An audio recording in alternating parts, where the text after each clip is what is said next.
All right, test 1, 2, 3. Test, test. All right, thanks, man.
Yeah, well, your staff should have told us that.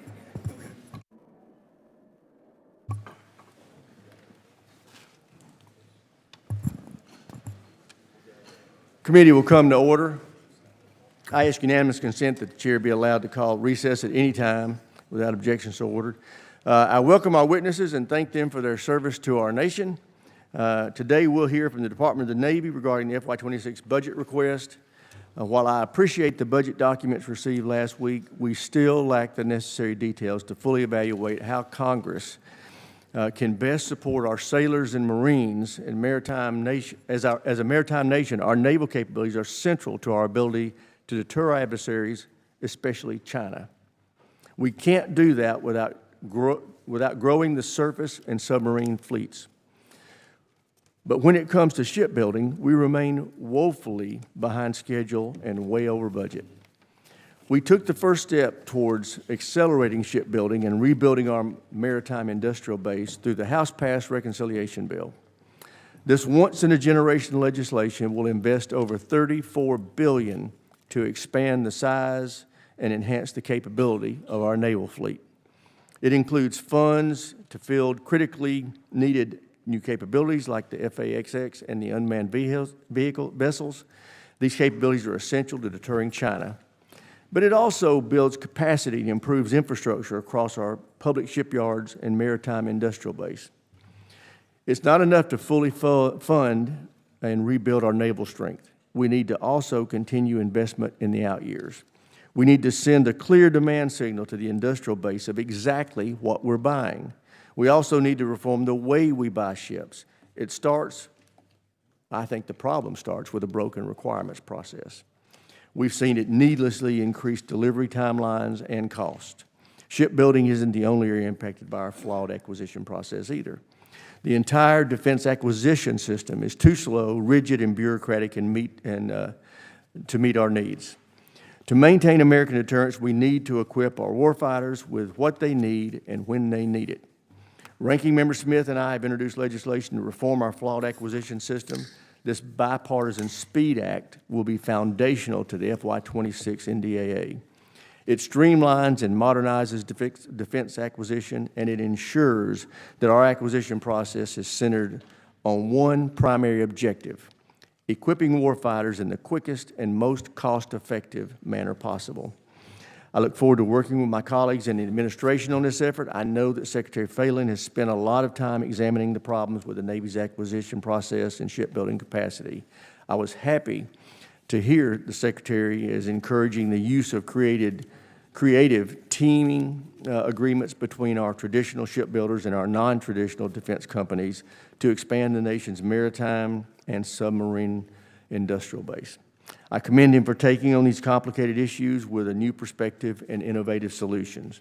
I look forward to hearing his thoughts and recommendations on how to make further improvements. Beyond our acquisition issues, I continue to be concerned with the overall readiness of our naval fleet. We need to realize the 80% surge-ready vision for the entire fleet, including our amphibious forces, in the near future. At the heart of this amphibious ship challenge is the Navy's inability to adequately support amphibious force structure. Half of the amphibious fleet is in unsatisfactory condition, and as a result, we can no longer support a heel-to-toe deploy of our Marine expeditionary forces, and that's unacceptable. Our amphibious forces are the bedrock of our rapid response force and essential for the projection of power in the Indo-PACOM area.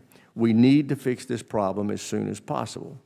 I look forward to hearing from our witnesses on how we can work together to ensure our sailors and Marines have the resources they need. And with that, I yield to the ranking member for his opening statement. Well, thank you, Mr. Chairman. I think you summed up the situation quite well. I agree with pretty much everything you said. Budget, starting with that, a couple problems with the budget. One, we don't have one. It's very late. It's later than it's ever been, which gives a degree of uncertainty to the process here that is very difficult to deal with. I spoke with Secretary Phelan yesterday. We tried to talk through a couple ships here and there.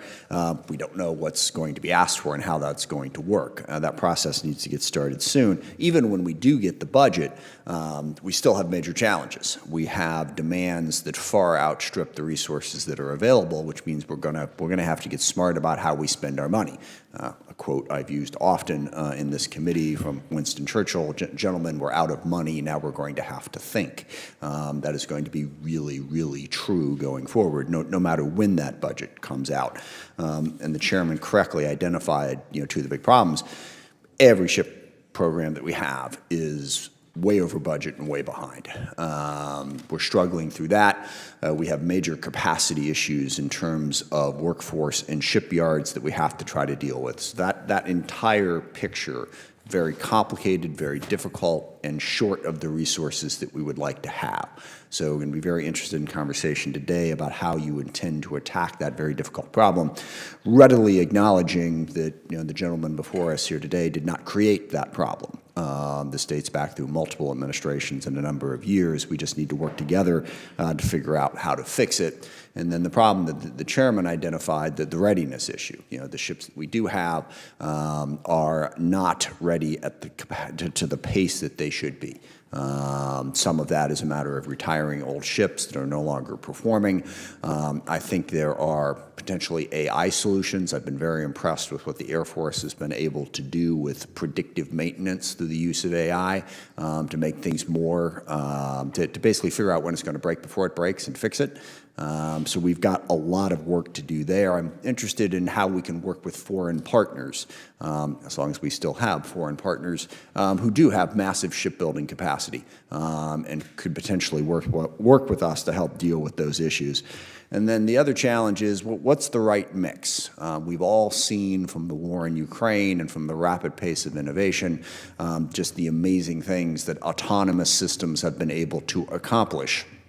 How do we factor that into the fleet while we are still, building aircraft carriers and destroyers, submarines, and all of that? What is the right mix of those capabilities? And then the final point, what has really become the battle, is survivability.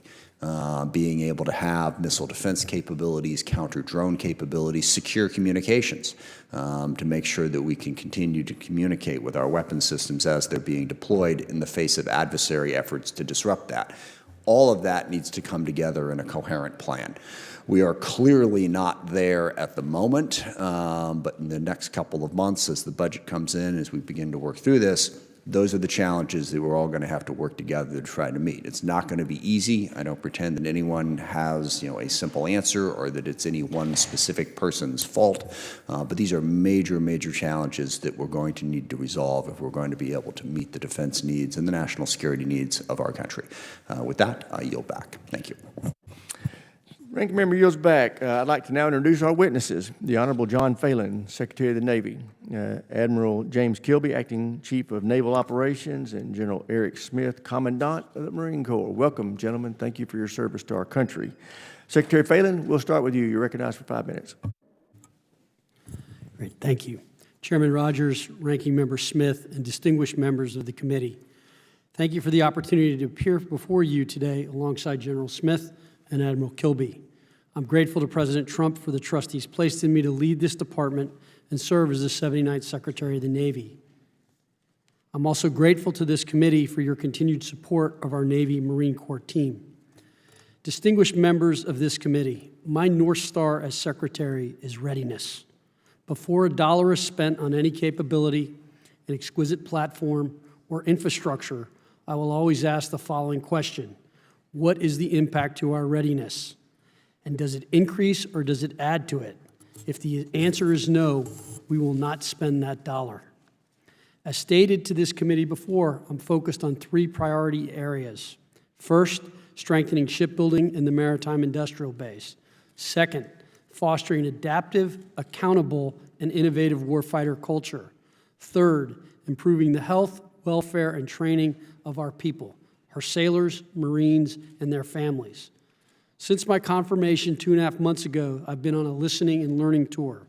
I've traveled across the country and visited some of our allies overseas. I visited our public, private, and overseas shipyards, as well as our installations.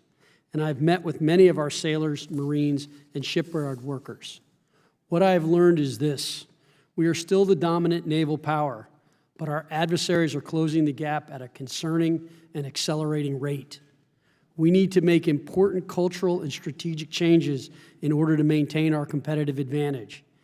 And we need to address a culture, one riddled with bureaucratic decision-making and gold-plated requirements that is endemic to this department. Because there is no doubt we are operating in a world that is more hostile and unpredictable. As evidenced by recent conflicts, warfare as we know it is changing dramatically. China is no longer just a pacing threat. It is our primary competitor, both economically and militarily. With their naval fleet nearing 400 ships, China's goal is not the defense of its homeland only. It is the forward projection of power and influence. In the Indo-Pacific, our Navy Marine Corps team is deepening cooperation with our allies and partners to strengthen deterrence and keep open our sea lines of communication. At home, they are supporting homeland defense through Task Force Zapper, providing surveillance, logistics, and manpower at the southern border. And in the Red Sea, they've defeated scores of missiles and drones from Iranian-backed Houthis, helped defend our regional allies, and guaranteed access to a major artery of global trade. Our global presence sends a clear message to the world. The United States Navy and Marine Corps are prepared and ready to fight and win anytime and anywhere. However, our naval superiority is under threat. For too long, we have allowed our shipbuilding industry to erode, hollowing out the very capacity we need to maintain credible naval deterrence. That must change. Rebuilding our maritime industrial base is not just a matter of economic policy, it is a national security imperative. President Trump's executive order on restoring America's maritime dominance highlights that urgency and has begun to put us on the right path. I have been to 10 shipyards, 7 here in the United States and 3 overseas, and I've spoken directly with shipyard leaders and the hardworking tradesmen essential to our maritime operations. I now have a clear picture of our challenges, and I'm developing a plan to fix what's broken. We need to act with urgency, and this will take a whole-of-government approach to rebuild our capacity and expertise. We are developing a deliberate, actionable plan to restore our industrial base, but we cannot do it alone. Congress, private industry, and the Department of Navy must work collaboratively if we are serious about ensuring our naval superiority. In closing, it is clear that our greatest asset is the extraordinary men and women who serve, our sailors and Marines. We will continue to invest in them through smarter recruitment, better training, and targeted retention efforts to retain top-tier talent. And we will prioritize quality of service initiatives to ensure that our sailors, Marines, and their families have the resources they need. Marine General Charles Krulak aptly stated that the future of an organization is in the hands of the privates in the field, not the generals back home. Our job, my job, is to ensure they have every tool, every advantage, and every ounce of support they need to succeed. Thank you for your support. I look forward to your questions today. Thank you, Mr. Secretary. That's our job, too. I appreciate you highlighting that. Admiral Kilby, you're recognized next. Chairman Rogers, Ranking Member Smith, distinguished members of the committee, thank you for the opportunity to testify on behalf of the United States Navy today. Your Navy provides the nation with sea power and sea control that is needed to preserve our way of life and ensure our security and prosperity. Your oversight and funding ensure we are ready when the nation calls.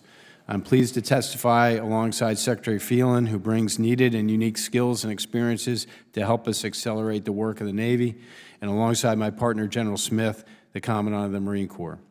In the past year, our sailors have defeated hundreds of drones and missiles and executed dozens of strikes from the Red Sea and the Eastern Mediterranean. They have strengthened alliances and deterred Chinese aggression in the Western Pacific, and they have supported operations on the southern border. They have maintained an unbroken strategic deterrent with our ballistic missile submarines. In short, the Navy, integrated with the Joint Force, remains postured and ready to fight and win. We remain committed to a strong global Navy, one that is prepared to defend our homeland, deter our adversaries, and prevail in war. We are laser-focused on China as our most consequential opponent and while strengthening our deterrences or defenses in the homeland. We prioritize our operations, training, and readiness accounts to ensure our naval forces remain ready, resilient, and able to execute national tasking. The Navy and Marine Corps preserves peace through strength through investments in our strategic deterrence, our defense industrial base, and our installations via initiatives like the Shipyard Infrastructure Optimization Program. Most importantly, we are continuing our strong commitment to our people, our sailors, our Navy families, and our civilians through pay raises and investments in quality of service such as unaccompanied housing and child care. But we are facing some challenges. First, our platforms are not as ready as they need to be.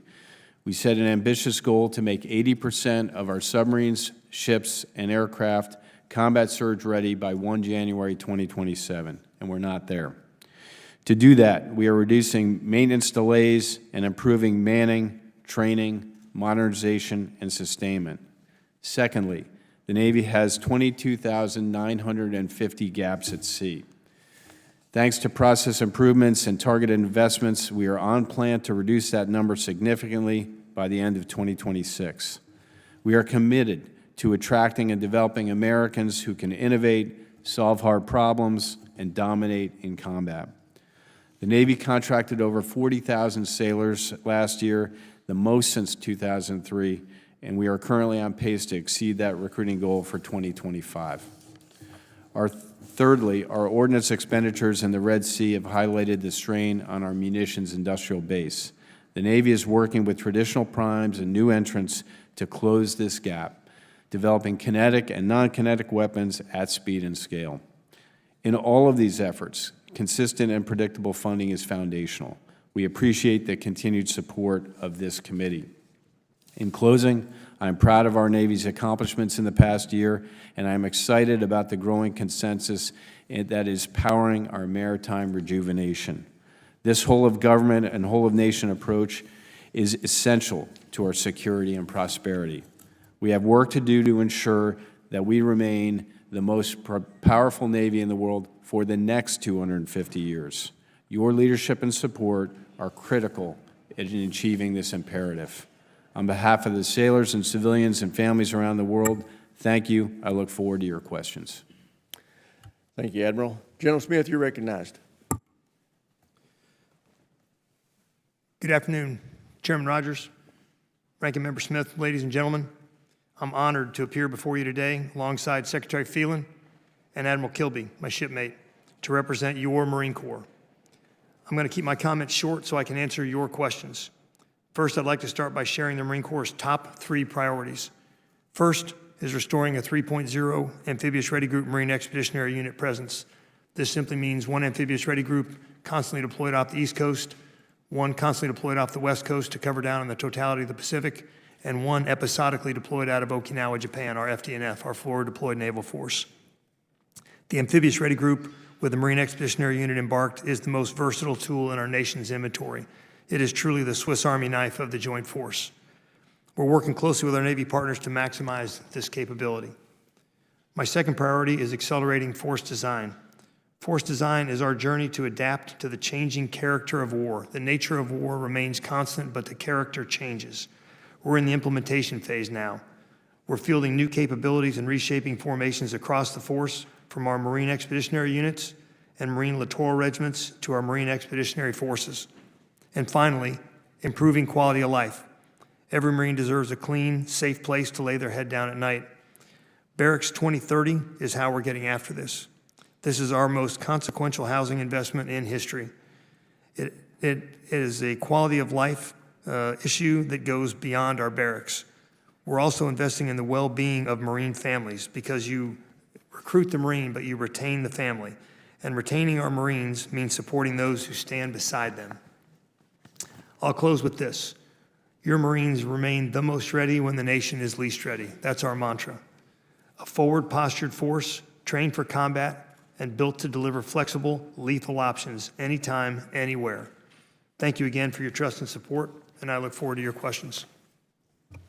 Thank you, General. I recognize myself first for questions. Secretary Phelan, since you took your position, you've been conducting reviews of shipbuilding programs. Can you tell us what your takeaways are from those reviews, and what are your plans to get our shipbuilding programs back on track? Thank you, Chairman. Unfortunately, I don't have good news. All of our programs are a mess, to be honest. We are behind schedule and over budget. I think our best performing one is 6 months late and 57% over budget. So I am working very hard to try to get. And you said that's the best one? That is the best one, I believe. So we are working very hard to get these fixed. Now, I think the Navy has begun to make some rapid changes at the public shipyards, and we've been talking. I've met with both with Electric Boat and Huntington Ingalls when I was at their yards in terms of some of the changes we are trying to make to shift the schedule left, particularly on those platforms that are extremely important, like the Columbia and Virginia-class submarines. I think we've got some plans in place that will help shift that schedule left, and then we are working on the costs and trying to understand the whole procurement way we procures and the way we're going to attempt to budget going forward, or not budget, contract going forward with them. And so I would tell you, as I think I said in my opening statement, this is really a whole of government approach. I think there's two ways to look at it. There's a two ways I look at it. There's a short run and a long run. In the short run, I have got to get hulls in the water. And so that means all options are open. So we have to look at foreign and domestic. In the long run, I've got to get the maritime industrial base in this country back on its feet because it's strategic, and that will take a longer amount of time, but we will have to do it. We have enough business today. We could not fulfill all the business we have today in the United States. So we have to probably expand shipyards.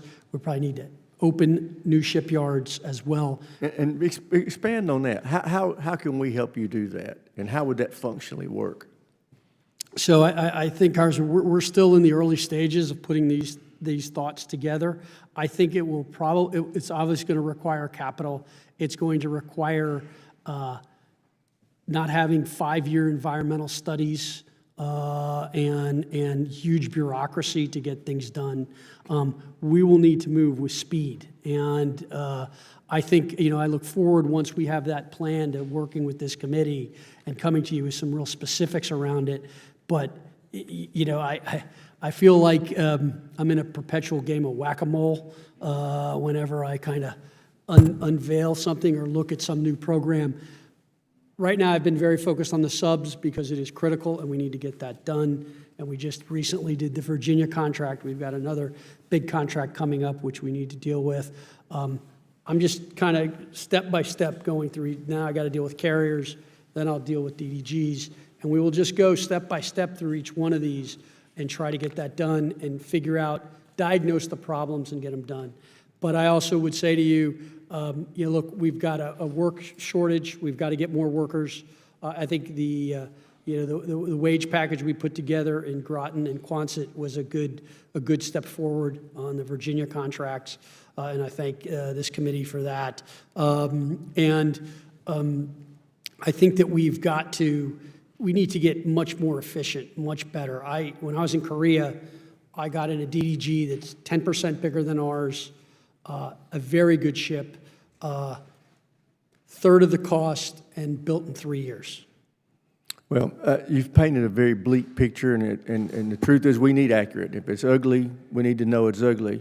You talked about having coming up with a plan to resolve this or take these challenges on. What timeline do you think you'll need to be able to put that plan together?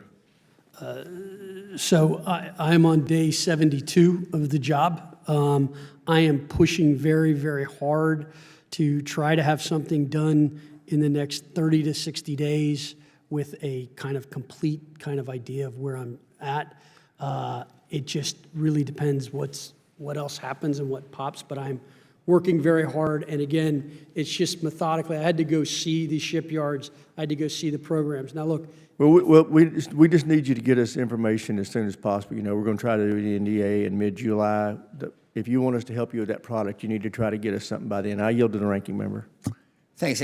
And just following up on that, as you know, the chairman and I are working on an acquisition reform process, full committee is. And, you know, when you make those statements about how quickly other places are able to build ships, a lot of it, I think, comes down to regulations and requirements. The requirements process is an endless rotating nightmare that is completely disconnected in many instances from a usable product. And I think we agree with that. I've often made the joke that if I could, I would snap my fingers and eliminate half of all regulations, and I don't care which half. That's probably not a smart way to go about it, but we seem to make no progress on this. So just for all three of you, I'm curious, how would you blow up that regulations process, shrink it down so it stops sucking us into this? And it's not the only problem, I will grant you, but it certainly seems to be really a big part of the problem. Admiral, you want to take the first stab at that? Hey, sir, thanks for that question. One of the things taking a page out of the Ukraine lessons learned and what's happening with the Houthis is we must go faster.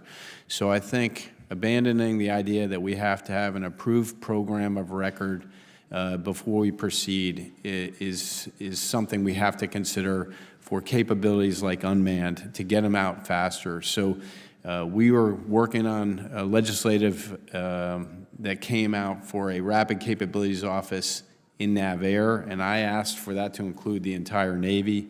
We are going to talk to the Secretary about that, but to me, that thing within the Navy could allow us to deliver capability faster. I acknowledge the tenets of the SPEED Act and the desire to remove holdups there, and I think that that's good.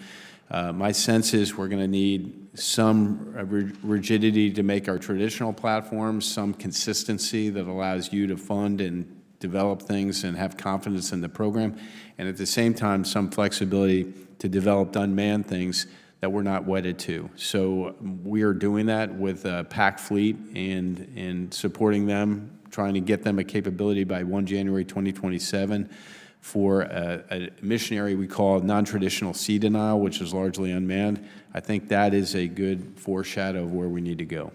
Hey, General Smith, I don't know, or Secretary Phelan, who want to go first? Thanks, sir. Sir, I'd echo my shipmate, Admiral Kilby. You know, for an example, drone technology. We can additive manufacture and 3D print drones right now. We're doing it at Quantico. Yep. What we need is the authority to operate them, the authority to train with them. And so being able to do additive manufacturing and 3D printing without relying on a specific vendor to produce something for us is really key. Because I don't want to have to pay a vendor for something that I can do myself. Yeah, we would love to empower you on that step as part of our reform effort. Mr. Secretary? So a couple things. One, you know, look, we have the Navy in particular, as you alluded to in your opening statement, we have been deferring maintenance on ships. We have underinvested in our infrastructure. And all those bills are coming due. We are kind of at the end of what we can defer. And that's one of the problems that's going on. So I don't think the Navy's totally to blame, to be honest. The problem also is requirements happen both from the Navy and from this body to some extent. Yeah. And people. We are part of the problem. I readily acknowledge that, and something we need to fix. Yeah, and we need to really try to get that resolved. I think the other thing, just in the Navy's defense, a lot of these things are brand new. These submarines we're building right now they look a lot like old submarines. They are very different. Same thing with the carriers. So some of the problems we've had is first in class, and the problem is, I think with the Navy, we tend to want to have everything perfect before we start it. And we've got to stop that. We've got to get it in the water, let's iterate, and then make the second and third one better. The other thing is we tend to create multiple classes of things. So take the V-22, I think there's almost 438 of them. We have 70 different varieties of V-22. Okay, now I'm still waiting for the comprehensive report on that to understand it. But to your point, we've got to get the requirements down. We've got to make this simpler. there's one thing when you're building, and it's a business I know very well. It's called schedule. If you don't stay to the schedule, you are going to be over budget and you are going to get killed. Well, the phrase "the perfect, the enemy of the good" is just so emblematic of everything we do on so many different projects and pieces that lead us to that incredibly high cost, and then forget perfect. We don't have anything. It takes forever, and it just spends all of the money. So I applaud those efforts. Look forward to working with you. I yield back. Thanks. Chair, I recognize the gentleman from South Carolina, Mr. Wilson. Thank you very much, Chairman Mike Rogers, for your leadership. And indeed, I'm really grateful to be here with you. Each of you, I'm a Navy dad. As I mentioned to you, my son just retired, Lieutenant Commander at Beaufort Naval Hospital, and just appreciate he glued the Marines back together at Parris Island and at Marine Corps Air Station. And then I'm grateful, too, that my late father-in-law received the Navy Cross as a Marine. He was part of a contingent of Clemson cadets that actually seized Shuri Castle at Okinawa, the castle of the Ryukyu Kingdom. And so we identify. And then I was on ground level. I was, in high school, a Sea Cadet at the Charleston Naval Base. So I particularly appreciate what you do. We appreciate all of you for a strong America through peace, through strength. We are in a Cold War we did not choose, between dictators with rule of gun invading democracies with rule of law. War criminal Putin, the regime in Tehran, and the Chinese Communist Party continue to modernize their capabilities and rapidly expand what we are forced to react to, and we have changes in the battlefield. President Donald Trump is correct. The Iranian regime must not have a nuclear bomb to achieve their goal of death to Israel, death to America. The U.S. must remain ahead of our adversaries to ensure we do not fall behind, again, with the goal of peace through strength. With that in mind, Mr. Secretary, and also I want to congratulate you. I have a grandson at SMU, junior, okay? So I know your academic background is extraordinary. It's almost as good as the Naval Academy. We are witnessing the unprecedented buildup and modernization of China's military. They're building ships at an alarming rate, and their defensive capabilities continue to expand. What more can be done with sufficient Navy resources to deter or fend off an attack on Taiwan by the Chinese Communist Party? Yeah. I'll start, sir, and yield to the Secretary. You know, we've been studying this in the Navy for a long time. We have a global series of war games we conduct at Newport at the Navy War College, and we have very experienced commanders like Admiral Paparo and Admiral Kaler, who their responsibility is to work this. There are 5 areas we are focused on in the Navy: long-range fires, counter C5 ISRT, which is being able to counter the Chinese ability to track us, terminal defense of our ships, because we've got to be able to defend them, and contested logistics. The last area is this area called non-traditional sea denial, and that came out of study and thought from Admiral Paparo when he was the Pac Fleet commander, that we needed to make Taiwan a very difficult target to take. So we're investing in those. We're experimenting in those. I was, several weeks ago, I was out in San Diego with Admiral Kaler and Admiral Paparo as they were working some of these technologies together to deliver them at pace. So I think the Navy views ourselves as a central point for Admiral Paparo, who is the combatant commander responsible for this, to prevent that from happening, and we are focused on it. Well, I want to thank you because indeed it's peace through strength and protect the people of Taiwan. And then hopefully the Chinese Communist Party see the unintended consequence, of my view, of failures by war criminal Putin, which is strengthened NATO. Who would imagine with Finland and Sweden now being members? But aside from that, Germany going to 5%. So truly the Communist Party needs to see that an invasion of Taiwan would be catastrophic.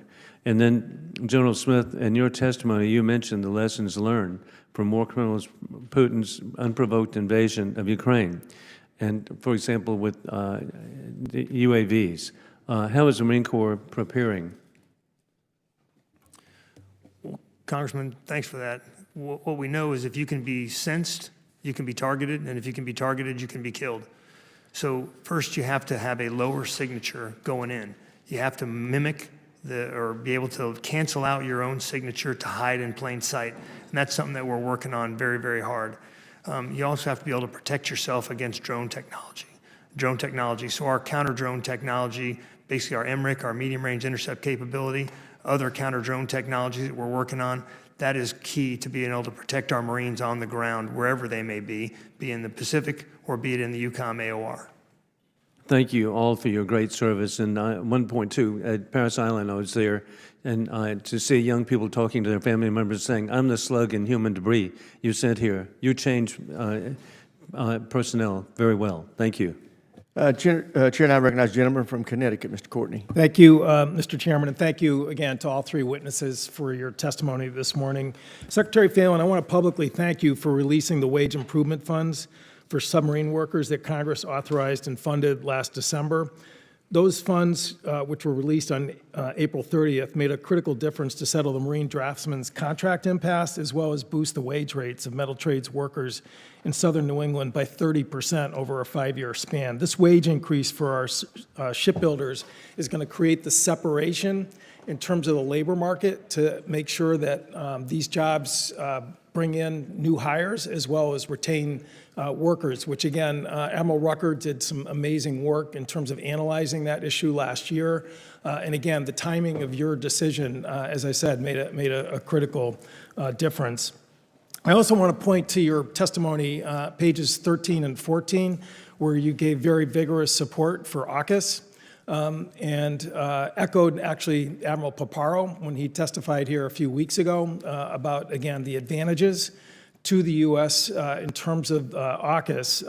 Your testimony walked through the joint training that's happening right now between our two navies, as well as joint training in terms of shipyard workers from Australia, Guam, and Hawaii, which again is going to, I think, enhance, not burden, U.S. readiness. I was wondering if you could talk about that for a second. Congressman, thank you for the question.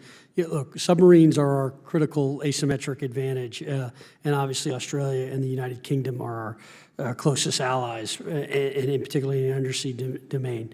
My immediate concern as Secretary of the Navy is to improve our submarine production rate and our maintenance throughput so that we can make sure that we are meeting all of our commitments, our internal commitments, and then any future AUKUS commitments. But I need to do that without making sure we're sacrificing any combat capability for the combatant commanders that we need in the Western Pacific.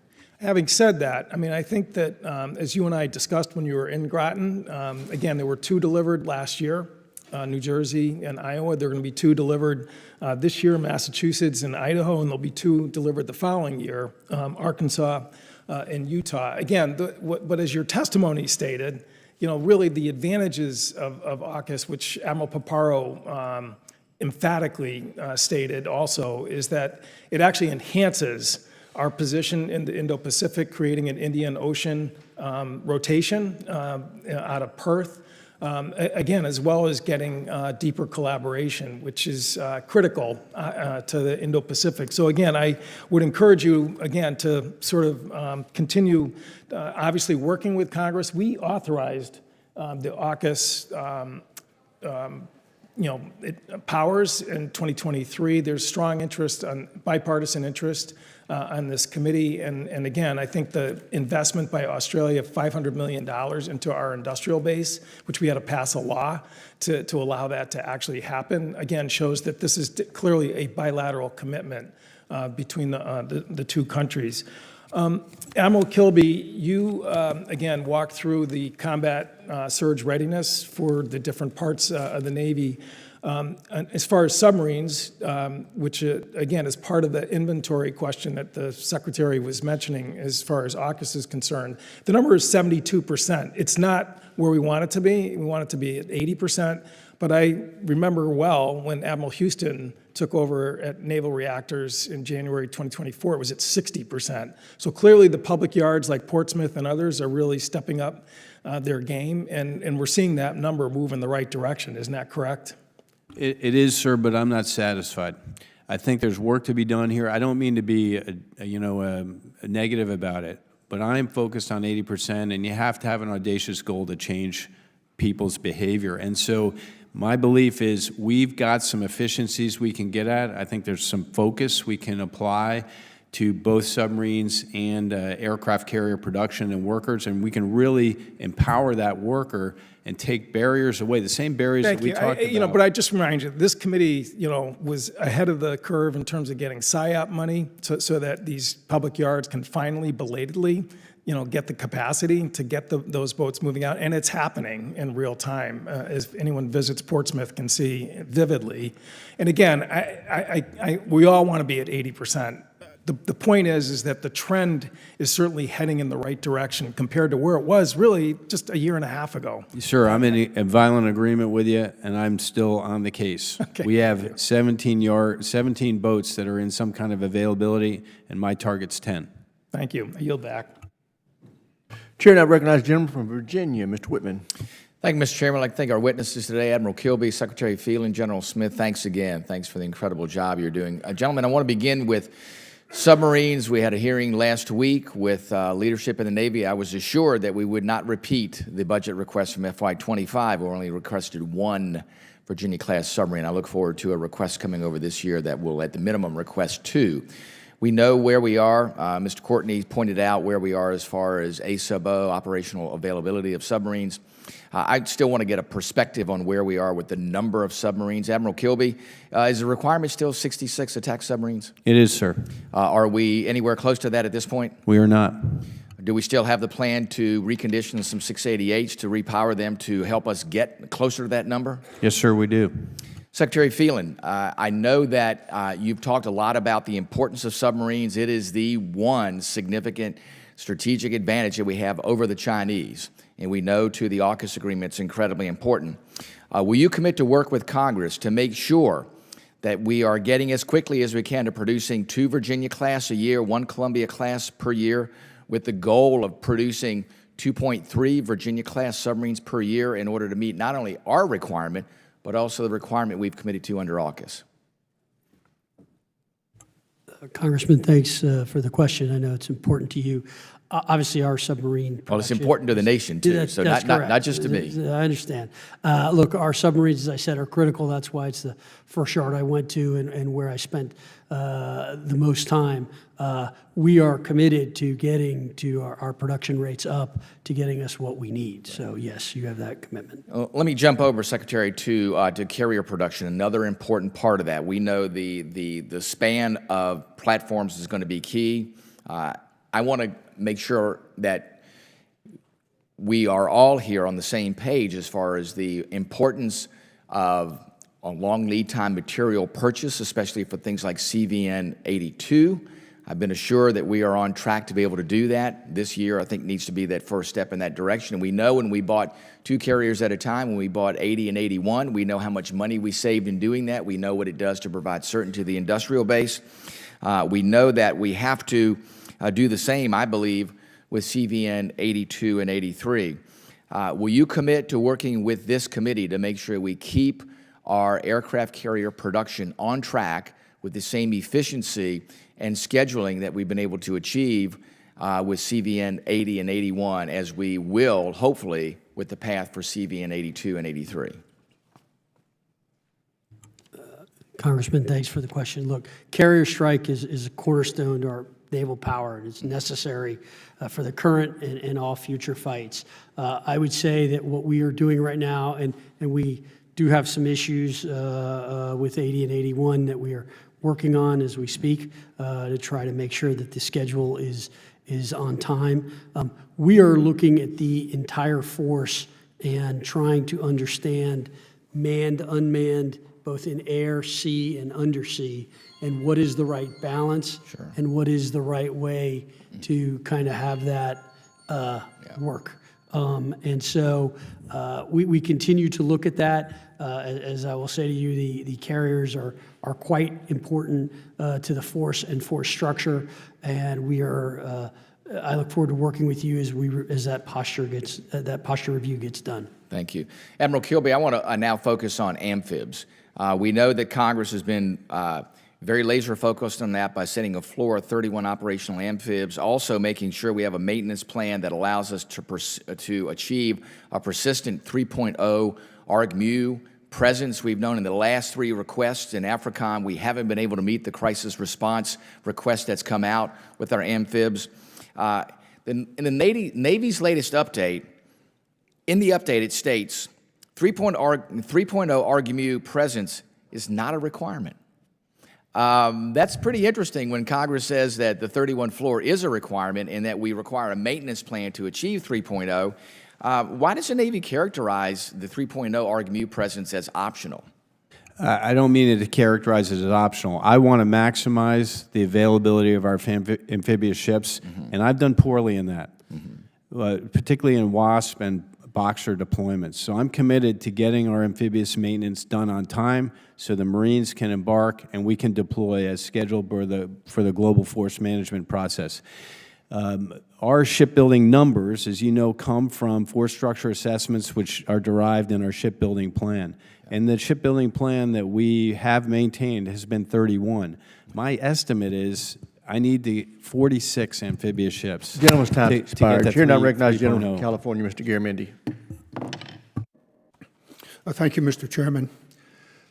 Secretary Phelan, I was impressed and quite pleased by your testimony, both written and oral today, and your focus on the industrial base, the ability of America to build ships, to repair ships, and the focus that you have.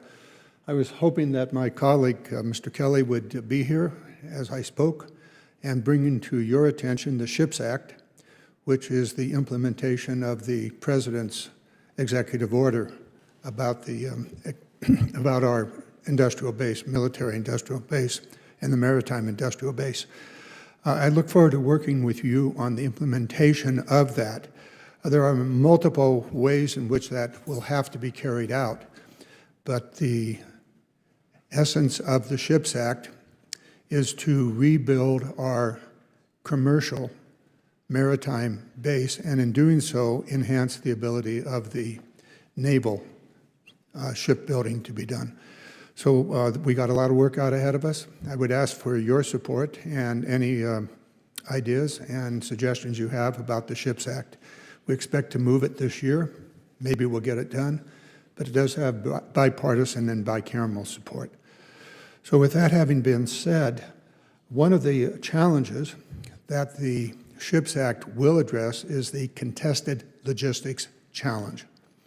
It's pretty clear right now that we do not have the capability of maintaining our fleet in the Western Pacific through a long period of time because we do not have the logistical support available.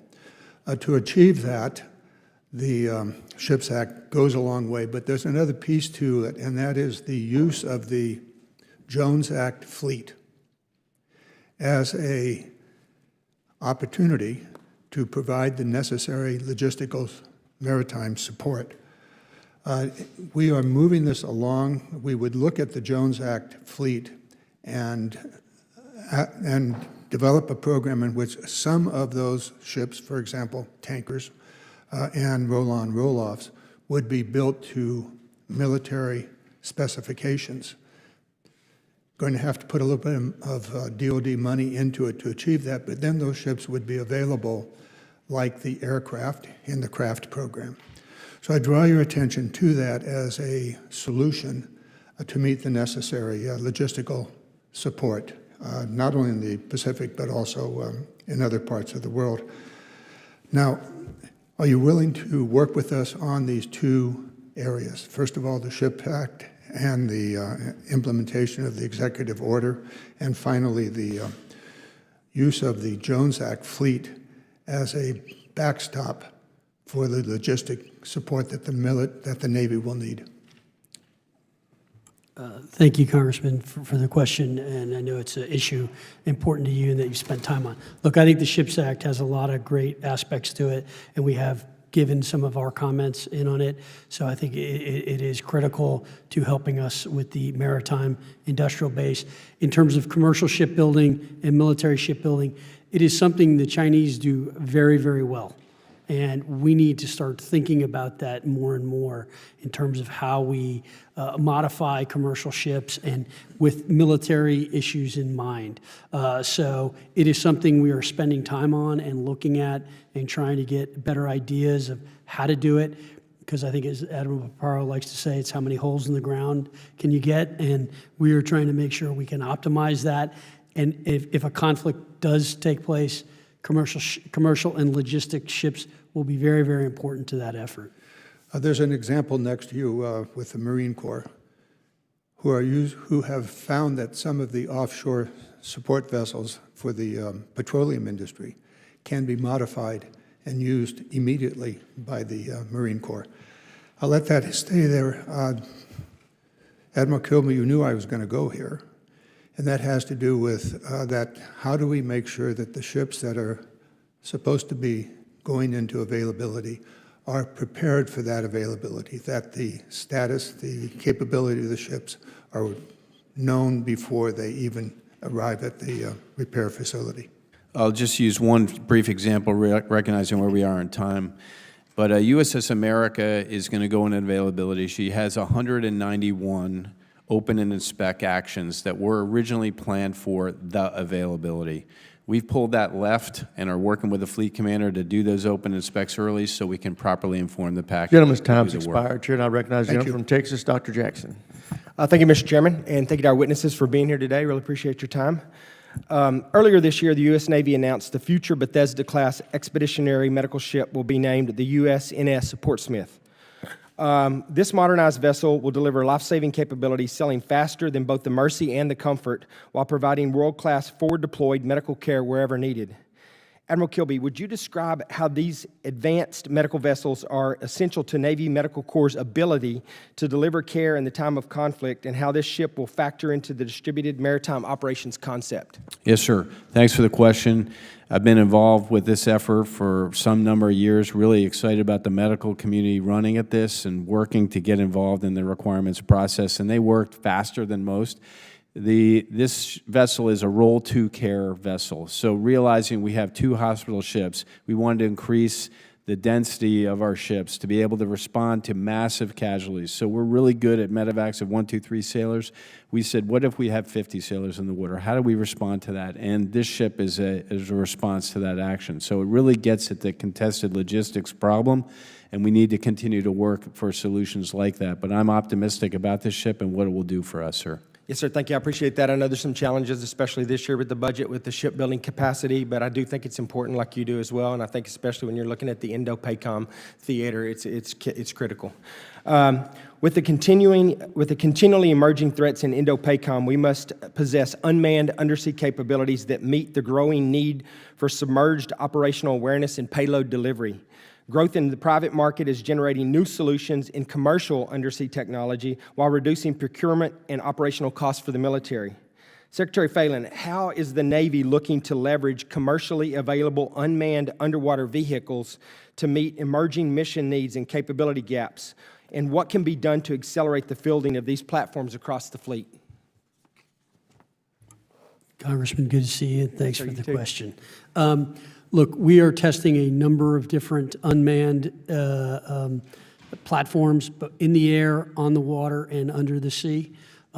We are definitely pushing very hard with new companies. When I traveled to Indo-PACOM and then came back, I stopped in Los Angeles and spent some time with a big 3D manufacturing company and another company, Anduril, who's doing some things that we're testing. Ceronics, another company that the Navy is testing products with. So, and Saildrone is another one which I met at the Sea Air Space conference here. So we are testing a number of different ones to see, and I think one of the keys, and I think where we need to kind of change in the Navy, again, this comes to a cultural change. We tend to test it, and then if it doesn't work, we're like, next. In the private market, as you know, we iterate. Tell us what's wrong, tell us what's not working, let us try to fix it and make it better. And so this Rapid Technologies office that the Admiral and I have been talking about is another way of doing that. And I think, look, to be perfectly honest, I think one of the things we need, and I hope the speed legislation covers this, is we need flexibility when it comes to unmanned because the technology is moving so rapidly. If you look at what happened in the Ukraine and that recent conflict, that was a very different drone than one they had a month ago. And so to be stuck with a program with that platform, we can't have that. So we are going to need more flex when we spend, particularly in unmanned, because of the speed. And so I think the way we procure on unmanned is something that I look forward to working with this committee on and doing that. If there's specific programs, I know Admiral Kilby could address that. Yes, sir. I think you're absolutely right. I think the companies you mentioned, Anduril, Saronic, people like that, they're ready, they're willing, they want to do this. And I think like we've learned a lot over the last few years with what's going on in Ukraine and Russia and what's happening in the Red Sea. We have to get on top of this. This is where the future's at. And, you know, obviously anything we can do from this committee to help, I will be anxious to assist that. With that, I yield back, Mr. Chair. I thank the gentleman. And Ms. Secretary, I would urge you, I know you've got a lot on your plate, but make sure the folks that are with you that work on acquisition are looking at our SPEED Act, and if there's things that we need to add that aren't in there, it is a product that's still evolving and developing, and I would say the same thing to the General and the Admiral. We want your input. We want this to be meaningful reform that's going to make a difference so we can get after these rapid technological advancements, because you're exactly right. We cannot keep doing things the way we've been doing it and expect to be successful in the future with what you just described. So I ask for your help. With that, I recognize the gentleman from Massachusetts, Mr. Moulton. Thank you, Mr. Chairman. General Smith, I've questioned you repeatedly over the past 2 years about what actual progress Marines have made on the ground in the Pacific, putting the theory of force design into practice to meet the China threat. Having recently returned from the Philippines, I was more impressed than I imagined with what your Marines have already achieved, so please keep pressing. General Smith, I also questioned you repeatedly about what the realities are on the ground in Quantico, where you're training the future leaders of the Corps, and I'm concerned that standards have been lowered to keep up graduation numbers. Part of the blame, I know, lies with some of my colleagues here in Congress, so I want to make clear that many of us want you to keep standards high. He is the best who is trained in the severest school, and students who fail should be out, period. General, when the basic school used to require a 20-mile hike, but that has now been reduced 25% to 15 miles, how is that not lowering the standard? Yeah, Congressman, thanks for that question, and I appreciate your continued advocacy for the basic school. As you know, we produce the most lethal warriors there. We have simply modified our standard. When I went through the basic school, we conducted a 25-mile McCrest hike, carrying full kit, carrying a base plate, a bipod. I understand, General, but here's my problem. The McCree standard in the fleet is still 20 miles with 70 pounds. Right. So you're training, you're asking Marine leaders to meet a standard below what they'll have, what Lance Corporals and PFCs they'll lead in the fleet have to meet. Well, what I would say, Congressman, is most of the officers coming out of the fleet, coming out of TBS are not infantry officers. Those that are infantry officers will go on to the infantry officer course, where, as you know, the standards are incredibly high. Right, but if you're a logistics officer assigned to an infantry battalion, you still have to march with the battalion, right? You do. So, General, have you graduated any officers from TBS who failed to make the 15-mile hike? We have not, sir. Okay, I've heard that's not the case from basic school students themselves when I had lunch with them back in February, so please take confirmation of that for the record. General Smith, do you still believe the Marine Corps philosophy of train how we fight? I do. So I checked with the Marines in the Pacific, and they don't have ice baths to cool off when you get hot. We didn't have them in Iraq either. So why is that luxury afforded to officers at TBS at every hike break? Well, what I would say, Congressman, is we want to train smarter, not harder. Well, do they understand that their Marines will not have that in the fleet? They do understand that, but if I have that ability to provide that additional care, then I'm going to do that to make sure. I just want to that make sure officers they're trained to a warfighting standard. They are warfighting focused, I guarantee you, Congressman. I don't believe that the Chinese Army has ice baths. Now, the Corps is proud of making its numbers when every other service has failed, but top-line numbers are only as good as the Marines who make them up. So that's why I want to make sure you feel the pressure from this committee to keep up those standards. Admiral Kilby, if you were defending the Taiwan Strait, what would you rather have, one aircraft carrier or $13 billion worth of unmanned systems? It's a hard question to answer without qualifying questions, but if I could put those drones on Taiwan, I'd put them on Taiwan. Well, I'm glad to hear that. Many admirals have not answered that question the same way, but I'll tell you, every junior officer that I've asked this question of, and I ask this question a lot, has said what you just did. which is we'd rather take that $13 billion aircraft carrier money and put it towards unmanned systems. I did have a qualifier, though. I get it. We don't have time for all the qualifiers. But General Smith, drones are now responsible for over 70% of casualties in Ukraine, more than any other weapon system combined. What portion of the Marine Corps budget is spent on unmanned systems? I can't give you an exact number, but it is a small percentage. I've been told it's 2%. So if the goal is lethality, and that's 70% of lethality in Ukraine, how much more lethal would the Marine Corps be if you doubled that to a mere 4%? Yeah, we would obviously be more lethal. And how much time does each lieutenant at TBS spend taking out targets with drones? I'll have to get back to you on that with an exact answer, but the answer is limited. It's limited. How much time does each lieutenant spend taking out targets with rifles? Multiple hours. Yeah, several weeks of training on the rifle. But as you know, sir, every Marine's a rifleman. That's our creed. Right, and I love rifles. Rifles were also invented in the 15th century. Look, horses are still great animals too. I just wonder whether we should have more horses at Camp Pendleton than we have drones at TBS. We've got to aggressively make sure that our warfighters are prepared for the future fight. And the future fight is today, when in Ukraine, 70% of casualties are with drones. So I want to see those Marine lieutenants out there getting drones on target as much or more as they're doing that with their rifles. Thank you, Mr. Chairman. I yield back. I thank the gentleman. Chair, and I recognize the gentleman from Mississippi, Mr. Kelly. Thank you, Mr. Chairman. First of all, Admiral Kilby, can drones provide an airfield anywhere in the world that provides a strike group of U.S. sovereign airfield like a carrier can, like we just did against the Houthis? Can drones give you that capability that an aircraft carrier to have a sovereign airfield in foreign lands where we may not have friends? Can it provide that capability? No, it cannot. Okay, thank you. And General Smith, rifles were invented a long time. I just got a Mississippi rifle given to me for my retirement. But it is a percussion cap, 58 caliber rifle ball that you can load 2 times in 3 minutes. That is 19th century technology. Would you agree the firearms that we have today are not 15th or 16th century capabilities? Yes, sir. Our M16s are quite modern. Yeah, I mean, they're lighter, they fire at a rapid rate of fire, you have machine guns and all those things. To your knowledge, can drones by themselves replace Marines and make moral or quick decisions that all the data is not in for on a battlefield, the same that a Marine rifleman can? No, sir. The individual rifleman and the mind thereof is faster than any computing model. And I'm all about drones. I believe we need those too, and I believe they're cheap and they're capable, and we've seen that, and we need to use that technology. But it does not replace a thinking individual on the ground who can make decisions that maybe is not in the database. Is that correct? Sure, that is correct. Only a Marine with a thinking mind can make a moral decision. And I think that applies to sailors too, Admiral. I know it probably doesn't to Army guys, though, because we're not quite as smart. I do want to thank Mr. Garamendi and Senator Kelly and Senator Young for the SHIPS Act.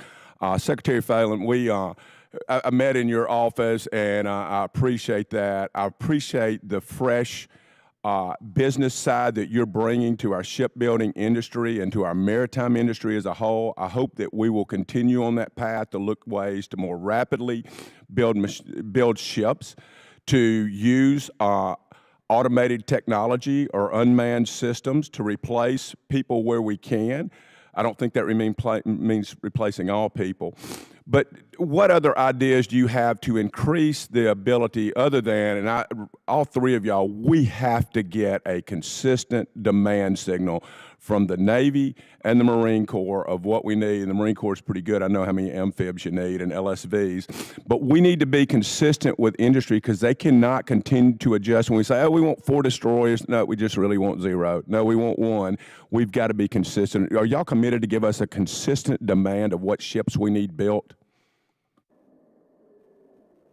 Hey, sir, I'll start. For the Navy, we want to produce a Navy that we can man, train, and equip and use effectively. And so with the given budget constraints, I'm going to recommend to the Secretary that that's what we buy.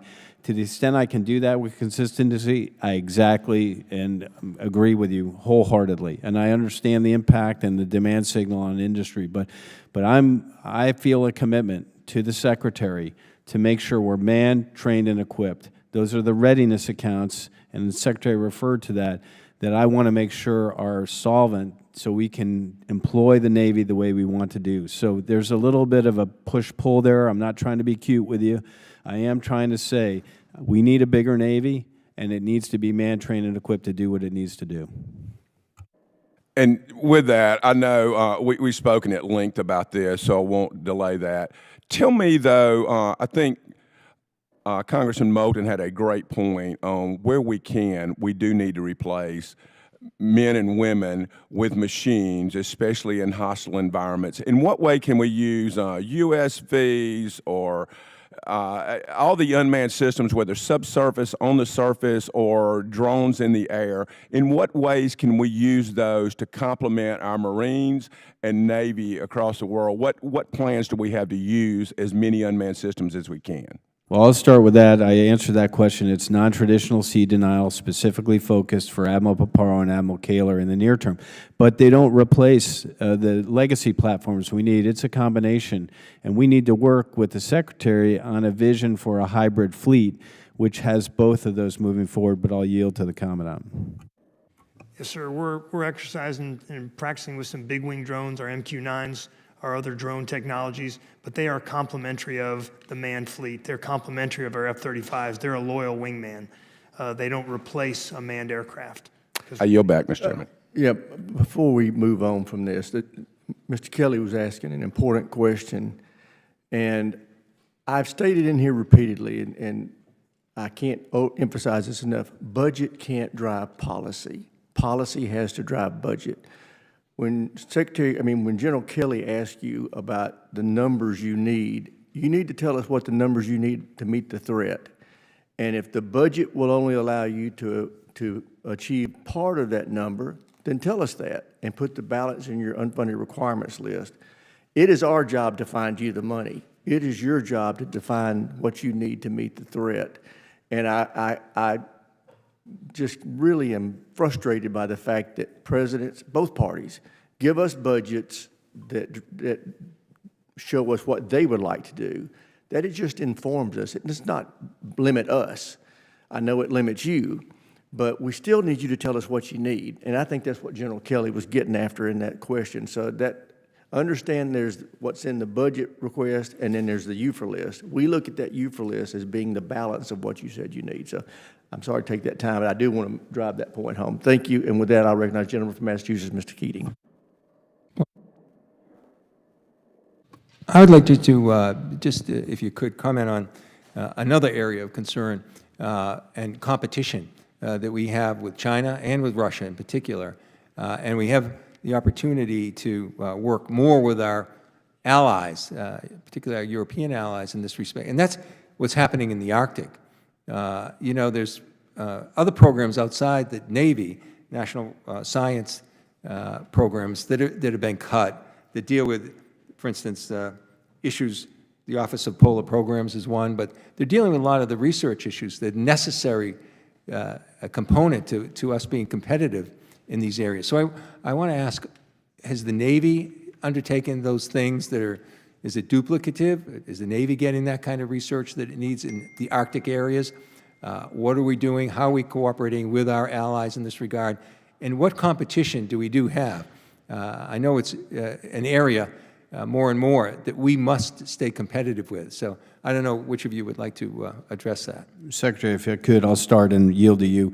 We are interested in the Arctic. We do every 2 years a exercise in the Arctic called ICEX, which is primarily focused on our undersea platforms, submarines in particular. But over the past, I would say 5 years, we've been pushing our strike groups farther north because we want to have that capability. So, and working finally with the Coast Guard and NAVSEA on the development of their cutter program. So I do think there's increased activity. I am concerned about it. We are pushing north to operate there more. What do we have for assets? So really, only a couple, really. Well, we're restricted. We are, sir, absolutely. But we're restricted, as you know, on times a year we can push up there. But we want to the extent we can push our strike groups up there and our amphibious readiness groups, we want to have that capability. What does Russia have for assets? It's amazing. The disparity is a concern. Yes, sir, concur. So I think that's an area with everything else, but it's an increasing area of competition and interest because of the great reserves that are there, as well as some efforts by China and Russia in terms of navigation constraints in that area. And so I think it's, with everything else going on in the world, I think it's something we better pay attention to more. And I think you'll need help from us to do this. We're miserably behind in assets and the availability that we have to compete. So I want to raise that as a concern. But I want to point out what I think is a program that the Navy has and that I think can be a great model. I think it could be expanded within the Navy as a model, but I think it could be used in the other branches. We have in our area, working with the University of Massachusetts, a marine and undersea technology research program that we work jointly. And I think it's a win-win situation. You're using a university. They actually constructed a curriculum for the Navy in conjunction with the Navy where they're training individuals and they're doing research at the same time. And they're concentrating in this instance mostly on unmanned, undersea, autonomous vehicles and everything. But they're learning the robotics, they're doing the research on all of these areas and combine it with ocean research at the same time. But what's actually happened is it's been a great funnel for personnel. The people that are studying here in these grants go in and they serve our country at the end of this so often. So I don't know how familiar you are with that, but how much are you working with universities? I think this program you have can really be transferable to the other branches as well. We have personnel needs, skilled personnel needs, and this is a way to do that and get research at the same time. So maybe you could comment on what you have for conjunction, for what you're doing with universities and research and personnel, and how this kind of program can be duplicated or expanded. Well, I think it's a great program. We also work with the University of Pennsylvania and the University of Texas. So those programs are super helpful, and I have no pushback on that and agree. No, I was just wondering if that can be expanded. And I've looked at and had budget hearings with the other branches, and it seems the Navy is ahead of the other branches in utilizing this. So your experience has been, as I described it, one where the research is there, plus it's a portal to get some actually important personnel people as well. So, yes, sir. Well, thank you for your work. I hope that can be looked at and duplicated. I think it's really a win-win situation. I yield back. Chair, and I recognize the gentleman from Tennessee, Dr. Desjardins. Thank you, Chairman. Thank you all for being here today. Admiral Kilby, the Navy's pilot shortfall is increasingly concentrated in high-skilled strike fighter and electronic attack pilots. Surveys show aviators want flexible contract terms and more merit-based retention bonuses. What are you doing to improve this issue, and have you seen any progress? And do you need any additional authorities from Congress? Hey, sir, it's got our attention. It's had our attention for some time. It's not a new issue for us, but I think it's an issue we really have to keep in close control and understand and follow. I am seeing progress. I don't know that I need additional help from you. I do think special pays when we need that, and having the authority to give those special pays is an important tool in the tool bag to retain and gain those folks to serve our country. And staying with you, you have 23,000 fewer sailors than needed to man the fleet, and only 89% of the positions were filled as of March.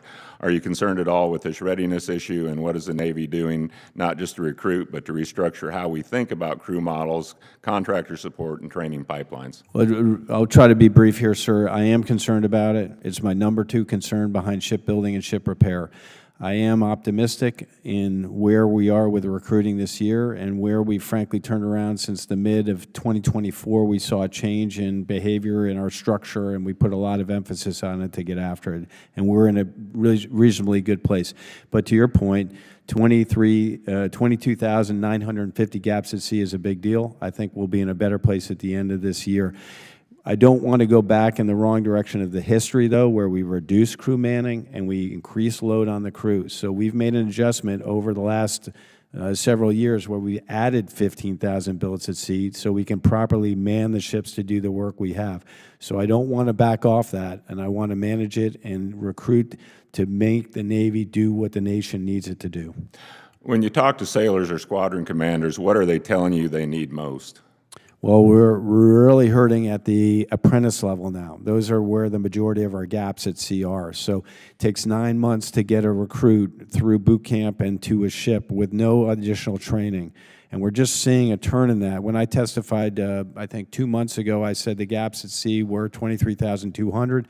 Now we're 22,950, and we're trending in the right direction. And I think we'll be at 18,000 at the end of this year if we stay on pace. So we just need to have the machine do what it needs to do to get sailors through that pipeline to ships to reduce those gaps. Are you hearing much about pay and incentives or quality of life issues in the service that's driving individuals to leave, possibly? I can't make that connection. I can tell you that quality of service has our full attention because we feel that we have to treat our sailors like world-class athletes to keep them in the Navy.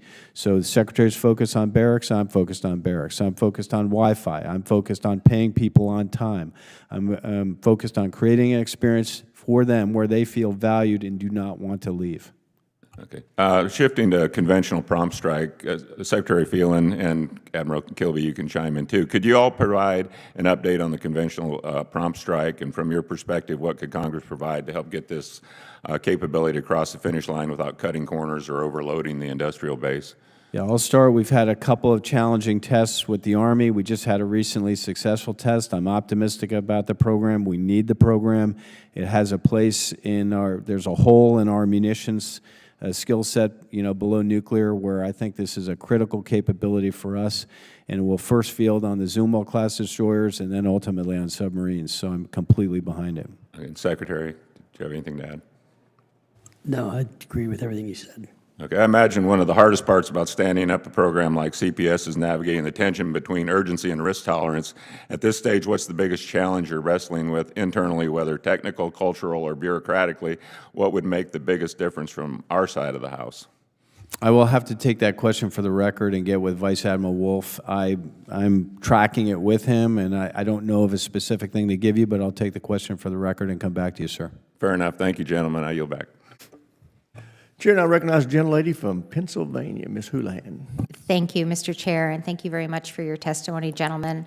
I'm going to pull a little bit on Representative Moulton's line of questioning, which regarded sort of the balance between lethality as defined by physicality and lethality as defined by modern warfare and modern technology.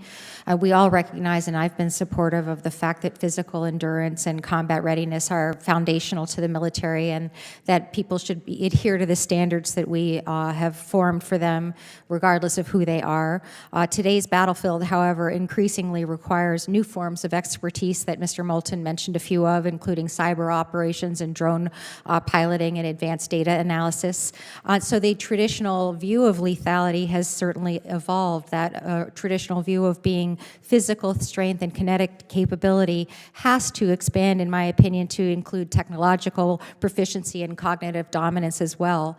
So in this conversation that we've collectively been having about the importance of lethality, which again I support wholeheartedly, how would you think, or do you think, about the evolution of the definition of lethality is for the individual troop? And can you please define what you think modern lethality is? And I'll ask General Smith to talk about that first. Yes, ma'am. Thanks for that question. So every Marine is a rifleman. So when it comes down to it, it ultimately comes down to one Marine versus an adversary. After all the drones are expended, after all the artillery rounds are fired and all the ordnance is expended off of our aircraft, it comes down to one rifleman looking down the rifle sights at another rifleman. And that is who we are as a Marine Corps. That's fundamental to who we are. So even now in a modern warfare environment where we're talking about drones on drones, you would boil it down to the rifle.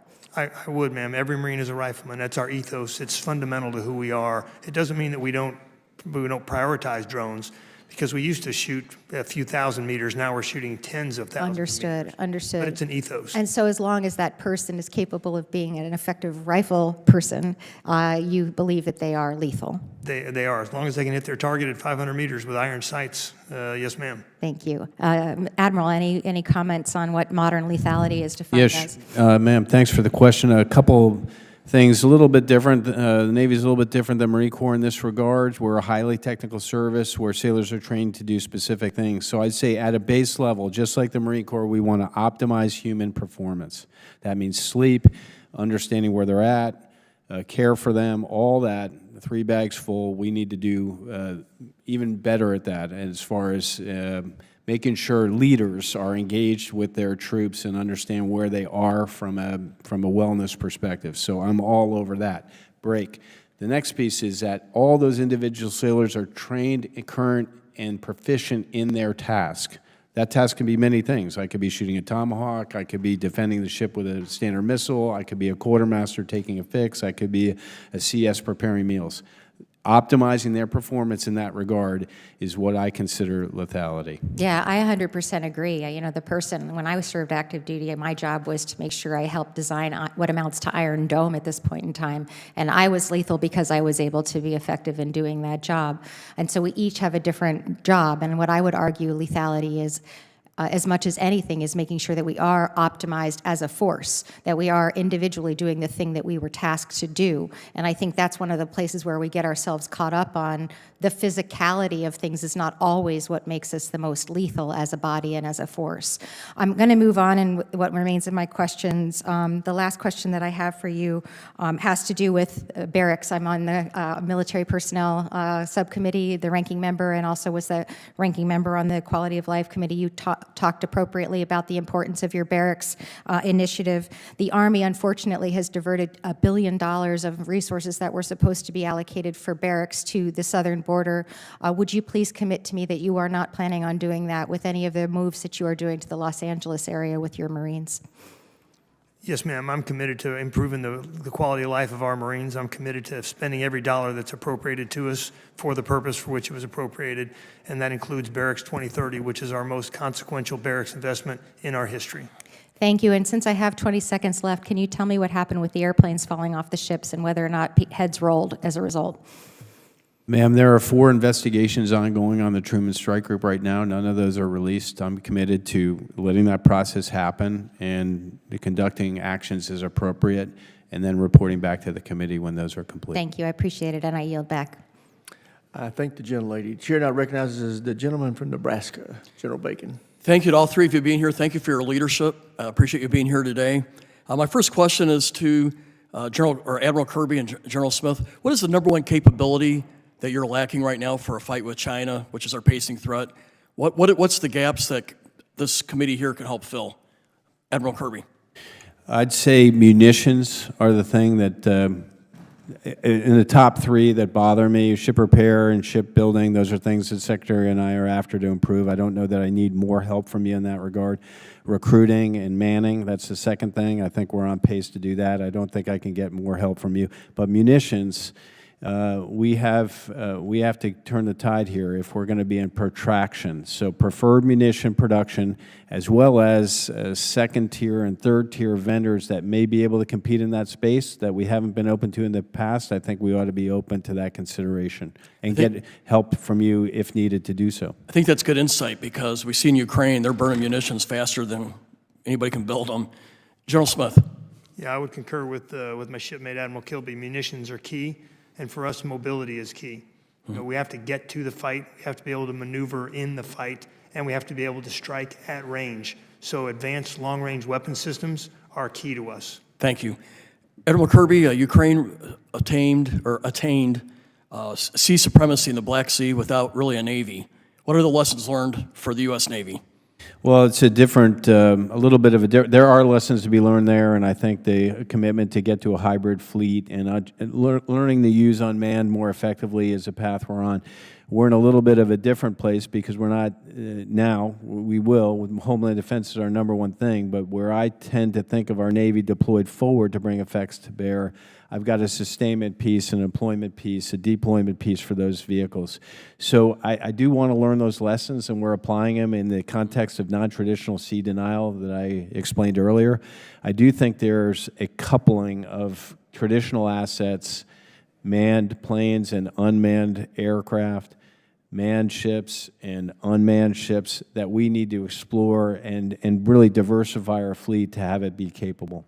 Yeah, it's worth thinking through because the nature of the fight is changing. Secretary Phelan, there was a bad report on Naval Air Station Key West. How focused is the Navy Department on ensuring we have good family housing? Thank you for that question, Congressman. So I have ordered the Navy to review all of our barracks after what I saw at Guam, which was appalling to me. Those sailors and Marines have been moved out of the building they were in and put into a new building, new barracks that was built. So we're in the middle of that review. I'm waiting to get the results of that.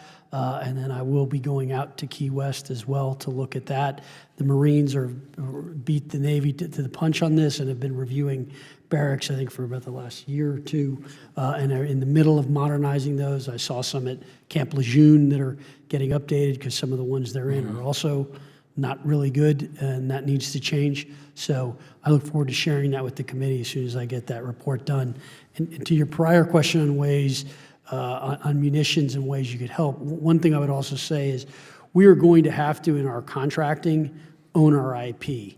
We pay for a lot of our IP, and we get hung up by the big primes saying, well, we need to fix it because we own the IP, or we're not going to give you that IP. It doesn't work. It doesn't, and we need to really change that. If I may follow up, the GAO gave us a failing score in barracks, all the departments on barracks and dormitories. We had a report a couple of weeks ago saying that Secretary of Defense had moved out about $1 billion out of barracks into other needs. But yeah, we got a failing grade in dorms, and you just touched on Guam and some other places. Have you seen money being moved out of the Navy's accounts to support dormitories or barracks? I have not. Okay. No, sir. We're still fully committed to Barracks 2030. Not to my knowledge. Okay, thank you. Just let you know we got our eyes on it, even though there's mixed feedback I'm getting. I wanted to ask you a question on the Slickum briefly. I think it provides us a lot of options. How are we doing with the Slickum N deployment or production? So we're committed to Slickum N. I think we had some questions in other hearings about platforms, which platforms. I think initially my opinion is that Submarine is the initial platform to deliver that, and we're committed to the program to deliver it on the schedule of 2034. There may be some options to look at some interim capability, and we look forward to exploring those as well. Mr. Chairman, I yield back my -5 seconds. Gentleman yields back. Chair, and I recognize Mr. Golden of Maine. Thank you. Admiral Kilby, you've consistently testified before the committee about the Flight 3 DDG delivering capabilities of important need to the fleet, specifically the radar, which is going to be key to anti-air and ballistic missile defense. One assumes this remains a high priority in places like the Red Sea, Persian Gulf, or South China Sea. Do you agree with that? I agree completely, sir. And the Navy's shipbuilding plan envisions 23 Flight 3 ships. You currently have one in the fleet, correct? Well, yes, sir. One is about ready to deliver. Thank you. Mr. Secretary, the pending reconciliation bill includes 2 DDG Flight 3s. Congressional intent was pretty clear that these would result in a 3-ship cadence in FY 26 and FY 27. I'm now hearing behind the scenes that the plan that we don't have yet, complete plan from you, is going to goose egg the DDG program in your request for FY 26. So I've been on the committee for 6 years, and I've heard from the Navy consistently a desire that the 2 DDG yards achieve a 1.5 ship per year rate of production. But here you're signaling demand that would not support that rate of production. So do you envision paying these yards to build ships, or I'm sorry, I'll rephrase that, to not build ships? Or do you expect these yards to achieve a 1.5 ship production rate only to then turn around and lay shipbuilders off? Thank you for the question, Congressman. Look, the President and I are committed to national defense and are committed to shipbuilding. As it relates to the budget, look, we are working very closely with the OSD and the OMB on this as we speak, basically daily. And so we have a good idea of what we need and don't need, and that is, and I don't want to get in front of the President on that, and I know he'll be coming out with a budget soon, but I think shipbuilding will fare quite well in that budget. Shipbuilding, yes, but I'm talking about destroyers. Yeah, I can't go into specifics with you right now, Congressman, but I understand the question. I think, we are at the end of line on the current destroyers and looking at DDGX. As I said before, we're looking at the whole force and trying to understand what the whole force posture should be in terms of what we're learning and what's going on and how we should be structured in effect. And destroyers are an important component of that. Yes. Across the country, we have skilled shipbuilders, but they are aging. And every yard is trying to bring in new shipbuilders to train them up, to have the skills that they need to build the best, most quality, most lethal Navy that this country needs. On this committee, we have found, through studies which we partnered with the Navy to do, that it takes on average 7 years to develop a high-asset, fully skilled Navy shipbuilder. So this rate, the signal, the consistency of the signal demand from the Navy, and then to actually deliver on acquiring at that rate is key to not only developing that workforce, taking 7 years to get them there, but maintaining them. And you cannot build a future DDGX without shipbuilders. I agree with you, and I have more ships than our shipyards can handle for the next 10 years, whether it's a destroyer, whether it's a tanker, whether it's an oiler, whether it's a submarine. So I am not worried about the demand signal we have. It is getting those workers and getting them trained. It is there, and I think it's incenting the private sector to help us as well. So this is as I said, it's really going to be a whole of government approach. I think the demand signal, as Congressman Courtney mentioned, which we recently did. I hear what I'm speaking to is a consistent concern that has been raised that these 2 yards get to a 1.5 ship per year production rate when you're not actually then demanding that rate, which will inevitably lead to ups and downs, to bathtubs in the workforce where you are hiring people, training people, and then laying people off. What we are asking for is simply consistency. And it's just as important as how big the Navy you want to have and how quickly you want to get there. You're not going to maintain the best shipbuilders in the world if they don't think it's a consistent career, and you need their skills and assets. And I would ask for you to give that some deep thought. Gentleman's time's expired, Chair. And I recognize the gentleman from Texas, Mr. Fallon. Thank you, Mr. Chair, and thank the witnesses for coming today.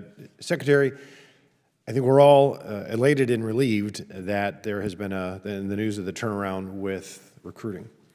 What I'd love to ask is, can you talk a little bit about the targeted goal and where we're at and compare that to last year? And then, more importantly, drill down to the foundational reasons why there has been a turnaround. And you may not know exactly that right yet, but was it messaging and advertising? Was it changes in the recruiting approach? Was it changes at the top, in the chain of command? Was it increased access? And then if you could do a deep dive and come back and share with us, because whatever we're doing right, I want to learn the lessons from that and keep doing it. I'll let Admiral Kilby give you the specific numbers as to where we sit there.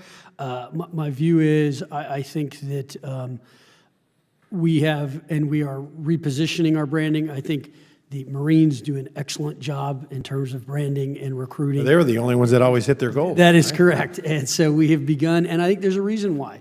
They put some of their best officers in recruiting jobs. So they've made it a priority and made it important.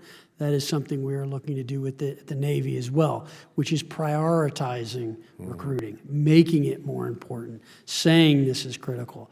I think one of the reasons we've gotten the bump, to be honest, is I think the president's election definitely brought a pop, and we've seen a pop in the numbers. And I think that I can't take you through that math. Sure, but I'd just like to have a deep dive to know, because I want to begin in doubts and end uncertainties. Whatever the reasons for the recruiting, the success, we just need to keep doing it, or make us aware of it and the public as well. Admiral? Yeah, we'll generate a report and send it to you, sir. I do think it is a large number of factors, and I welcome all of them to do what we need to do to bring the folks in the Navy. We did have a change in leadership. We elevated the position of the recruiting command commander. We changed our daily and visual management to look at it every day. We took away monthly goals and said, just bring in everyone you can. We were more thoughtful about medical waivers. We were being very conservative to not bring someone in who might have a problem, and we made a judgment call based on that desire to serve and the fact that we could take care of those sailors. So I think there's a ton of things that happen there. But I'm focused on it every day, not every month. Well, great, because it was all hands on deck, and that's what we needed. And you want to talk about any kind of weapon systems, we don't have human beings to operate them. They're worthless. And on that note, Admiral, is there any specific shortfalls as far as in, let's say, cyber medical subs that you're still experiencing? Yeah, there are some areas we're challenged on. Medical people is a challenge for us. And there's a few other areas. I think we're actually in a pretty good shape for nuclear sailors to come in, both officer and enlisted. That's an area we've been challenged before. So I can get back to you on the specifics. Could you, and how about with cyber? How are we doing with cyber? Cyber, from a recruitment or a training perspective, sir? Both. Okay, for recruitment, I think we're okay. It's an exciting mission, and people feel fulfilled when they come to it. Meeting the demands of the cyber comm as far as training offensive and defensive teams. We're good defense. We got some work to do on offense. Awesome, thank you.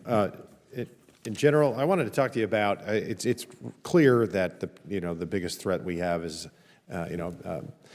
peer adversary, China, Indo-Pacific. And when I look at Okinawa, and we had 19,000 Marines in Okinawa, and then there's a plan in place and that's commencing that to reduce that to 10.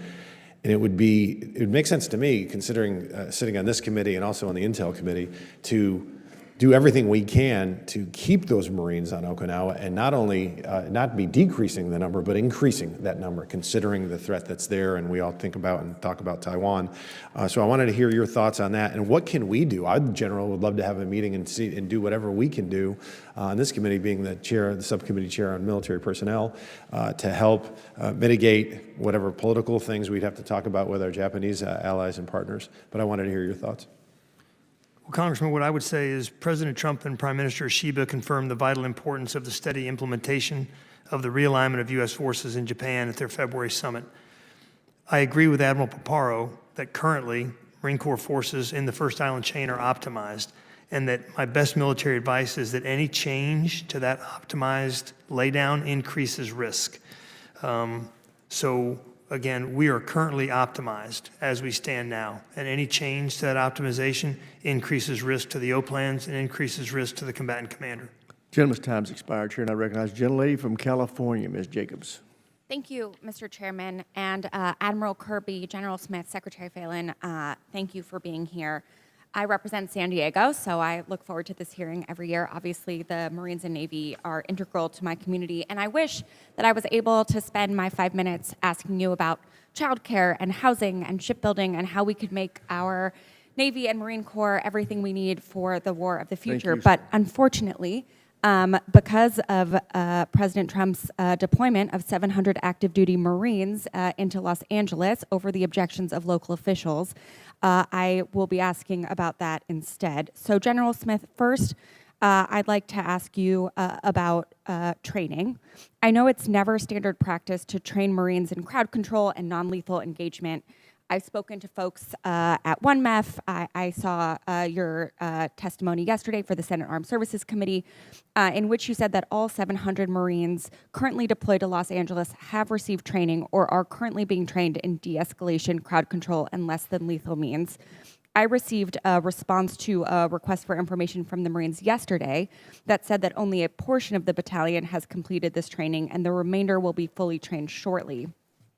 Will any Marine be allowed near civilians in Los Angeles before completing the full course of this training? No, ma'am. Excellent. Good to hear. Precisely how many hours of formal instruction has each Marine already received on crowd control and less than lethal tactics? They've received 4 days worth of training. Yesterday you said more than 2 hours, but you'd get back with specifics. Now you can say precisely 4 days? 4 days. Okay, good to know.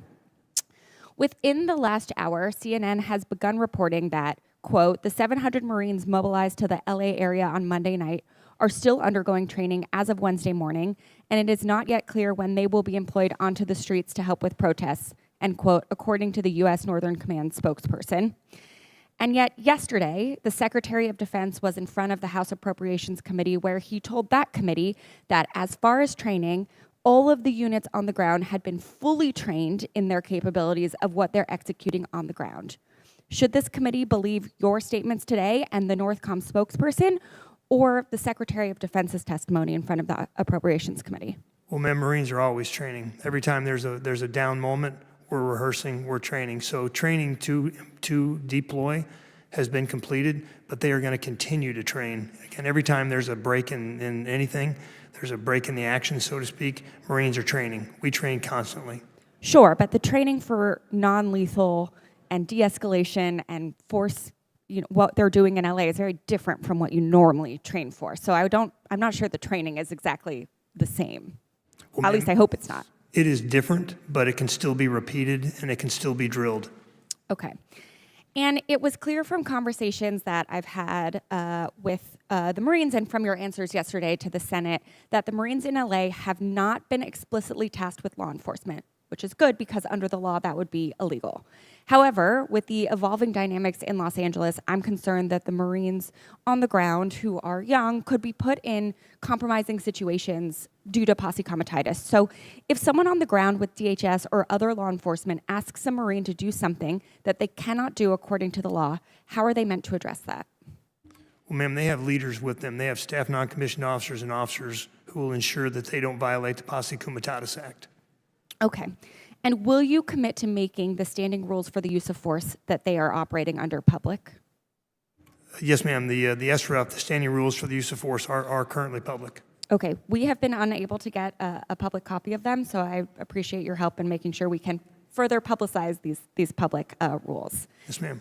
So look, I recognize that the Marine Corps is just following an order, and that's your job, but I find it unacceptable that the Pentagon took control of the National Guard and sent active duty Marines to Los Angeles when the relevant offices in California expressed that their deployment was unnecessary, including the Los Angeles Police Department, who are not, leftists, who said that deploying Marines was unnecessary and could make it more difficult for them to do their job.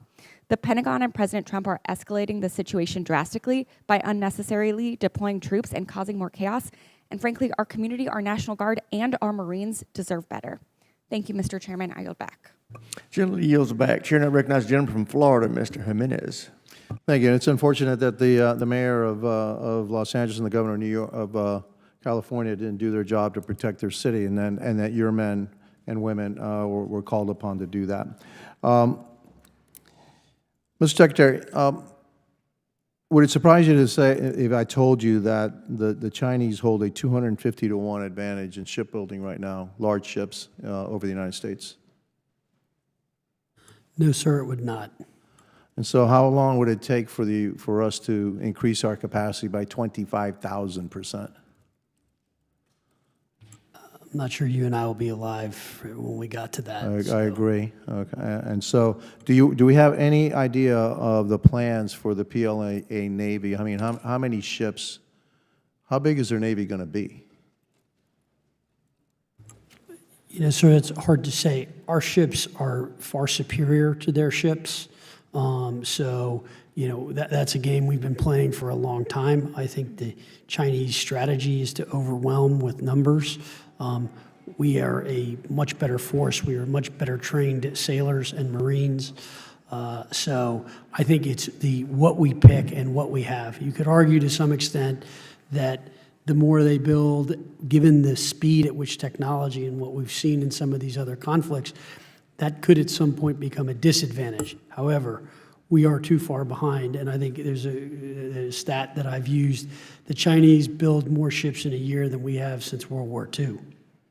Agree. Okay. I mean, we won World War II with, what, a 6-to-1 advantage on shipbuilding, 6 aircraft carriers for every one that the Japanese built, and we won the Second World War with that. And so they have a 250 ship advantage. Look, if I asked you 3 weeks ago, hey, I want to destroy like 1/3 of the Soviet bomber force, and your answer probably would have been, well, I think we need some long-range bombers, we need some long-range weapons, et cetera, et cetera, et cetera, because that's, you know, and yet, what, about a week ago, 1/3 of their bomber fleet was actually destroyed by drones, and a different way to engage the Soviet, or not the Soviets, but the Russians. So I think the same holds true for the Navy. So if I probably ask you right now, hey, I want to sink Chinese ships, the Admiral, I'm not going to put words in your mouth, but I think most you would say, well, we need more submarines, et cetera, conventional weapons and all that. But I'd like for you to start thinking outside the box. Because for every ship that the Chinese built, I want 1,000 different ways to sink it. Not 1 or 2 or 5. I want 1,000 different ways to sink it. And then good luck trying to stop 1,000 different things that are going to sink you. And so, Mr. Secretary, do you have a group of people that just completely think out of the box? Or do you have a way to access a group of people that are not stuck in paradigms and that completely think that, you know, you say, I want to sink a ship, and they were going to give you 1,000 different ways to sink a ship that doesn't have an aircraft carrier, doesn't have a destroyer, doesn't have a submarine. Do you have access to that? Do you have a group like that? Congressman, we're putting one together. I would say stay tuned. I've gotten a few briefs already that have been enlightening, and I would tell you our capabilities are quite formidable. I think they should keep our our adversaries at pace. But as I said, they are catching us at an accelerating rate. We do need to pivot. We do have that access. We are putting that together and putting together carefully very good teams. And that is why I'm saying the whole force posture that we're looking at, the way we are going to fight is going to change. And so I look forward to sharing that with you. I agree, because I don't really want to fight their fight. I mean, on a production scale, they could outproduce us, so I want to fight them a different way, all right? And so, you know, I think the Poles still had cavalry back in 1939, right?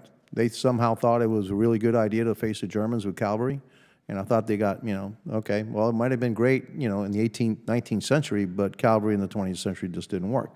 And so maybe in the 21st century, our force structure, their force structure may not be the way that, you know, the future of warfare is coming. And I can see that, you know, coming pretty quickly, and we as a nation need to pivot to, you know, to a new way. And I hope that you'd get more than 2% into automated systems that you have right now in the budget. And my time's up, and I yield back. Gentleman yields back. Chair line and recognizes the gentlelady from New Hampshire, Ms. Goodlander. Thank you, Mr. Chairman, and thank you to our witnesses for being here today. Mr. Secretary, I want to begin with you and thank you for visiting the Portsmouth Naval Shipyard right at the beginning of your tenure. You were there back in April, and I was very encouraged to hear from you, and I appreciate you too, Admiral, prioritizing what we need to do for our public shipyards. The Portsmouth Naval Shipyard is America's oldest public shipyard, and the men and women who work there have really hard and important jobs, and I appreciate what you've said about the need to support our shipyard workers. We also need to hire more shipyard workers, as you've both testified. And at the Portsmouth Naval Shipyard, we've got to hire 550 workers a year. I was encouraged, Mr. Secretary, that when you visited back in April, you announced that 150 personnel have received initial job offers. I wanted to ask you, as far as we know, no one has actually been hired since then. And We want to support you in clearing the way of any red tape or bureaucratic process that is preventing shipyard workers from being hired. So could you give us a status update? I'll have to take that one for the record and come back to you, Congresswoman. I don't have those numbers with me right now. Well, would very much appreciate an update on the status, and we'll submit questions that go directly to any bureaucratic hurdles that you're facing at OMB or OPM. You know, I also just want to point out what you've said about supporting our workers is really important. They're facing a real attack because of the president's executive order that seeks to really strip away fundamental rights of our unionized shipyard workers and federal employees across the board. One of my real concerns about H.R. 1, the GOP budget bill, is the elimination of the federal employee retirement system, the FERS annuity supplement, which is really so critical to helping federal employees who retire before the age of 62. It's bad policy, and it's hurting our shipyard workers and really federal workers across the board. And I want to just point that out. Mr. Secretary, I want to thank you for what you've committed to doing with respect to the audit. This is incredibly important. I will submit questions to you about what specific barriers you face in achieving a clean audit, which is so essential to public trust and to any functioning organization. And I also want to thank you for your commitment to the right to repair and for your candor in assessing the situation as it is, that this is just simply nonsense and an outrage that we can't fix our own equipment. And I look forward to hearing what steps you're concretely taking to ensure that we fix the way that we do contracts and we empower the Navy to repair its own and maintain its own equipment.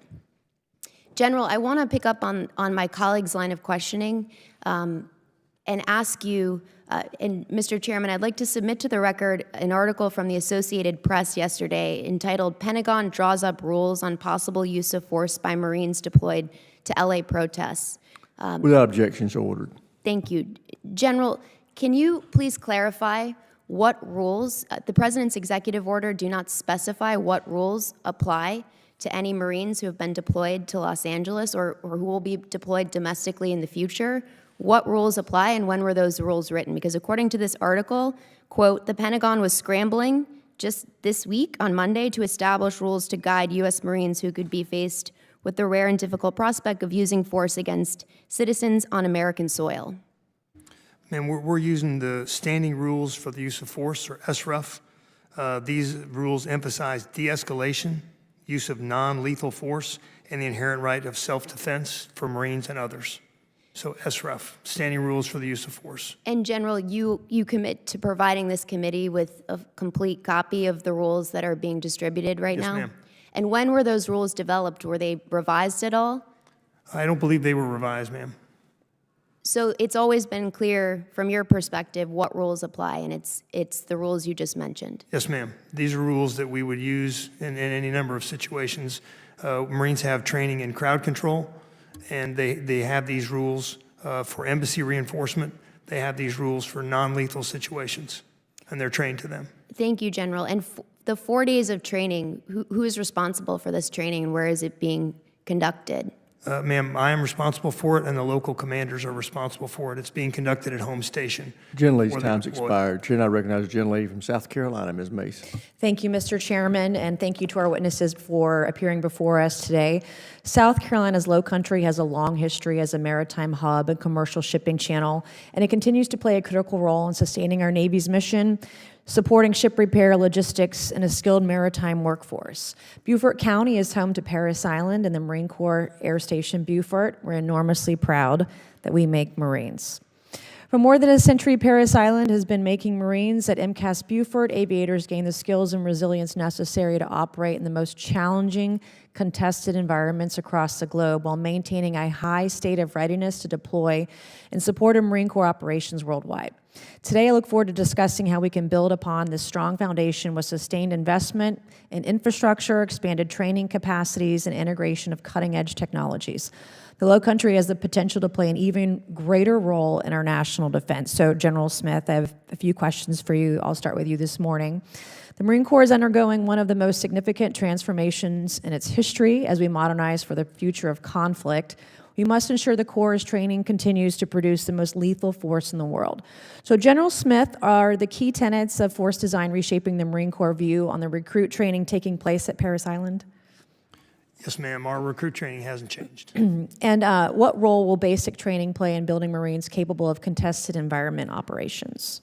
Ma'am, basic training is designed to produce a basically trained Marine who will then go on to his or her specialty. So again, our basic training, even though we're doing force design, our basic training remains unchanged. It is the standard by which we train a Marine. And are we using Parris Island currently to train for advanced small unit amphibious tactics? Ma'am, we are not. Okay, are there any plans to, is this a feasible location, I guess, for this kind of training? Would it be a feasible location? Ma'am, I think it would be. It would be a matter of capacity, moving from Camp Lejeune, North Carolina, which is where most of our assets reside, and most of our infantry Marines reside. Okay, and as the Marine Corps considers manned, unmanned teaming, are there any plans to conduct any of this kind of training at MCAS Beaufort? Ma'am, there is a little bit of discussion about using unmanned systems at Beaufort. Some of our big wing drones, our MQ-9s, et cetera. So we will continue to evaluate whether it is feasible to support that at MCAS Beaufort. What would you need to be supported there? We would frankly need infrastructure. We'd need base housing. We would need the ability for our hangars to house multiple types of aircraft, et cetera. I was going to ask, do they have enough hangars there, hangar space? No, ma'am, they do not. Not yet. They do not. Okay. How is the Marine Corps leveraging virtual training to prepare aviators for real-world conditions? Ma'am, I just was down at Pensacola. In fact, we are leveraging it such that an individual student can go into use goggles and use a virtual T-38 and train themselves, basically. They've got original training, but they can repeat and they can practice as many times as they want to accelerate their syllabus. And once you're trained and you pass the syllabus, then you move on. And we've seen that it is cutting through, or it is cutting down on the glut and the backlog of. So you see an advantage to using absolutely. the technology and training Marines? Yes, ma'am. We're using more that effectively. Across the board. We're using that in our ACV, our amphibious combat vehicle. We're using that at flight school, and that is naval aviation. I've crashed a few planes on one of those simulators. It's not easy. Ma'am, it's very realistic. Yeah. But back to a question about infrastructure investments and MCAS Beaufort. What infrastructure investments is the Marine Corps prioritizing to ensure MCAS Beaufort can continue to fulfill its mission? Ma'am, frankly, what we need is hangar space, and we need our maintenance facilities. That is the key. If it's going to house Marine Corps aircraft, we have to have hangar space to protect those aircraft from storms, and we have to have maintenance space. Do you know roughly the amount of investment or money that's needed to continue the mission? Ma'am, I don't. I'll have to get that and take it for the I record. would love to. I've been down there, and I've been in some of the hangars, and I've seen it multiple times. So would love that information if your office can provide that to us. With that, Mr. Chairman, I'll yield back, and thank you very much, General. Thank you, ma'am. The gentlelady yields back. Chair now recognizes the gentleman from California, Mr. Cisneros. Thank you, Mr. Chairman, and thank you all for being here today. Secretary Fallon, John Paul Jones, the father of the Navy, wrote, "It is by no means enough that the officer of the Navy should be a capable mariner.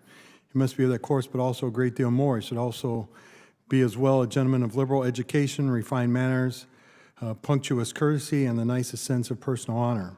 By liberal education, he means a sense, right? Literature, sciences, mathematics. It's even inscribed on the walls at the Naval Academy. But yet, the Navy's removed 400 books from the Naval Academy. They've stopped, groups of students that would come together to study for each other that focused on engineering and other things. How are we living up to this motto here if we're removing books? Do we not want our officers to be well-read? Congressman, thank you for the question.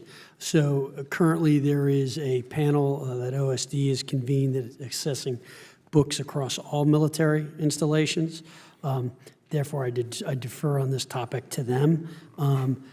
Currently, at the Naval Academy, I think, and at the two other Nova postgraduate in the War College, I think we're talking about low double-digit books numbers. So I think you're... 400 seems like a pretty significant number from the Naval Academy. I mean...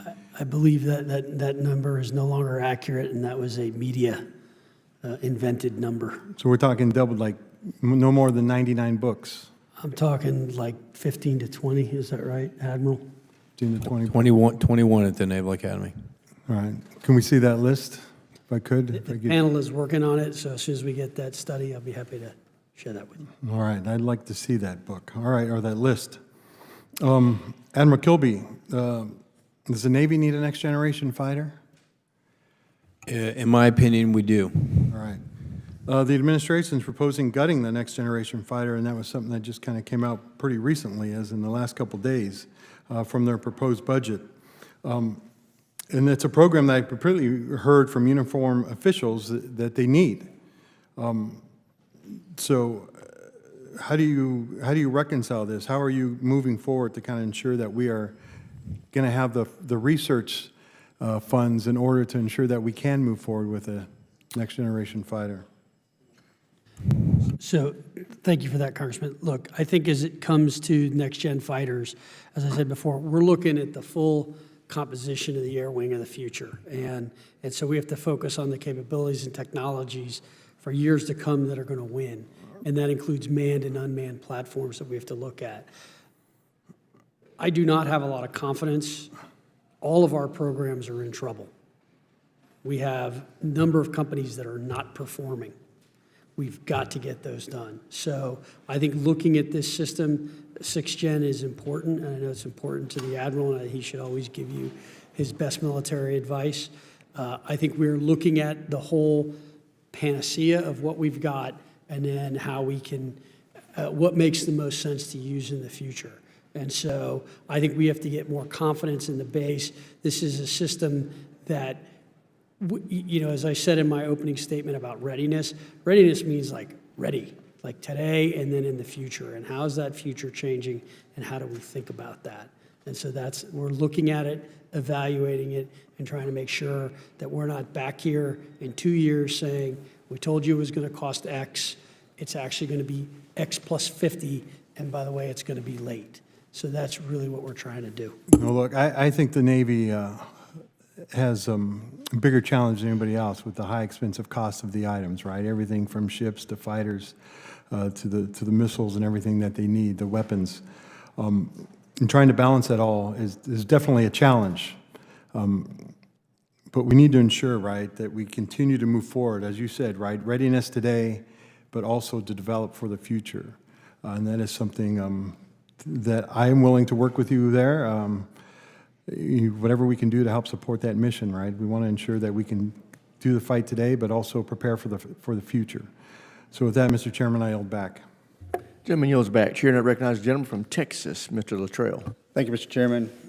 Good afternoon, gentlemen. The Department of the Navy is currently spending tens of millions of taxpayer dollars per year to develop custom-built software on top of proprietary low-code platforms for its electronic procurement systems, or EPS. However, in 2024, NAVWAR technical review of EPS cited delays, platform immaturity, outdated architecture, and limited functionality after a decade of the program's development. Secretary Phelan, given the administration's focus on integrating commercial solutions to achieve greater efficiency, why is the department not, or is it competing this program for a more innovative, scalable, and cost-efficient off-the-shelf solution? We're reviewing all of our IT systems and all of our systems. And we've canceled some already. So Navy HR, which had a bunch of redundancy that was not working, and we had a contractor who could not fulfill the obligation. So I don't have that specific one, Congressman. I'll come back to you on it. But all of them are being reviewed. All of those contracts are being reviewed to remove redundancies. And if they're not working, we're going to get rid of them. I can tell you, as someone who I get for me just to send a 3-sentence email from my office takes almost like a minute. That's how bad the systems are. That's just in the Pentagon. So We need to update our systems. We need to analyze all of these.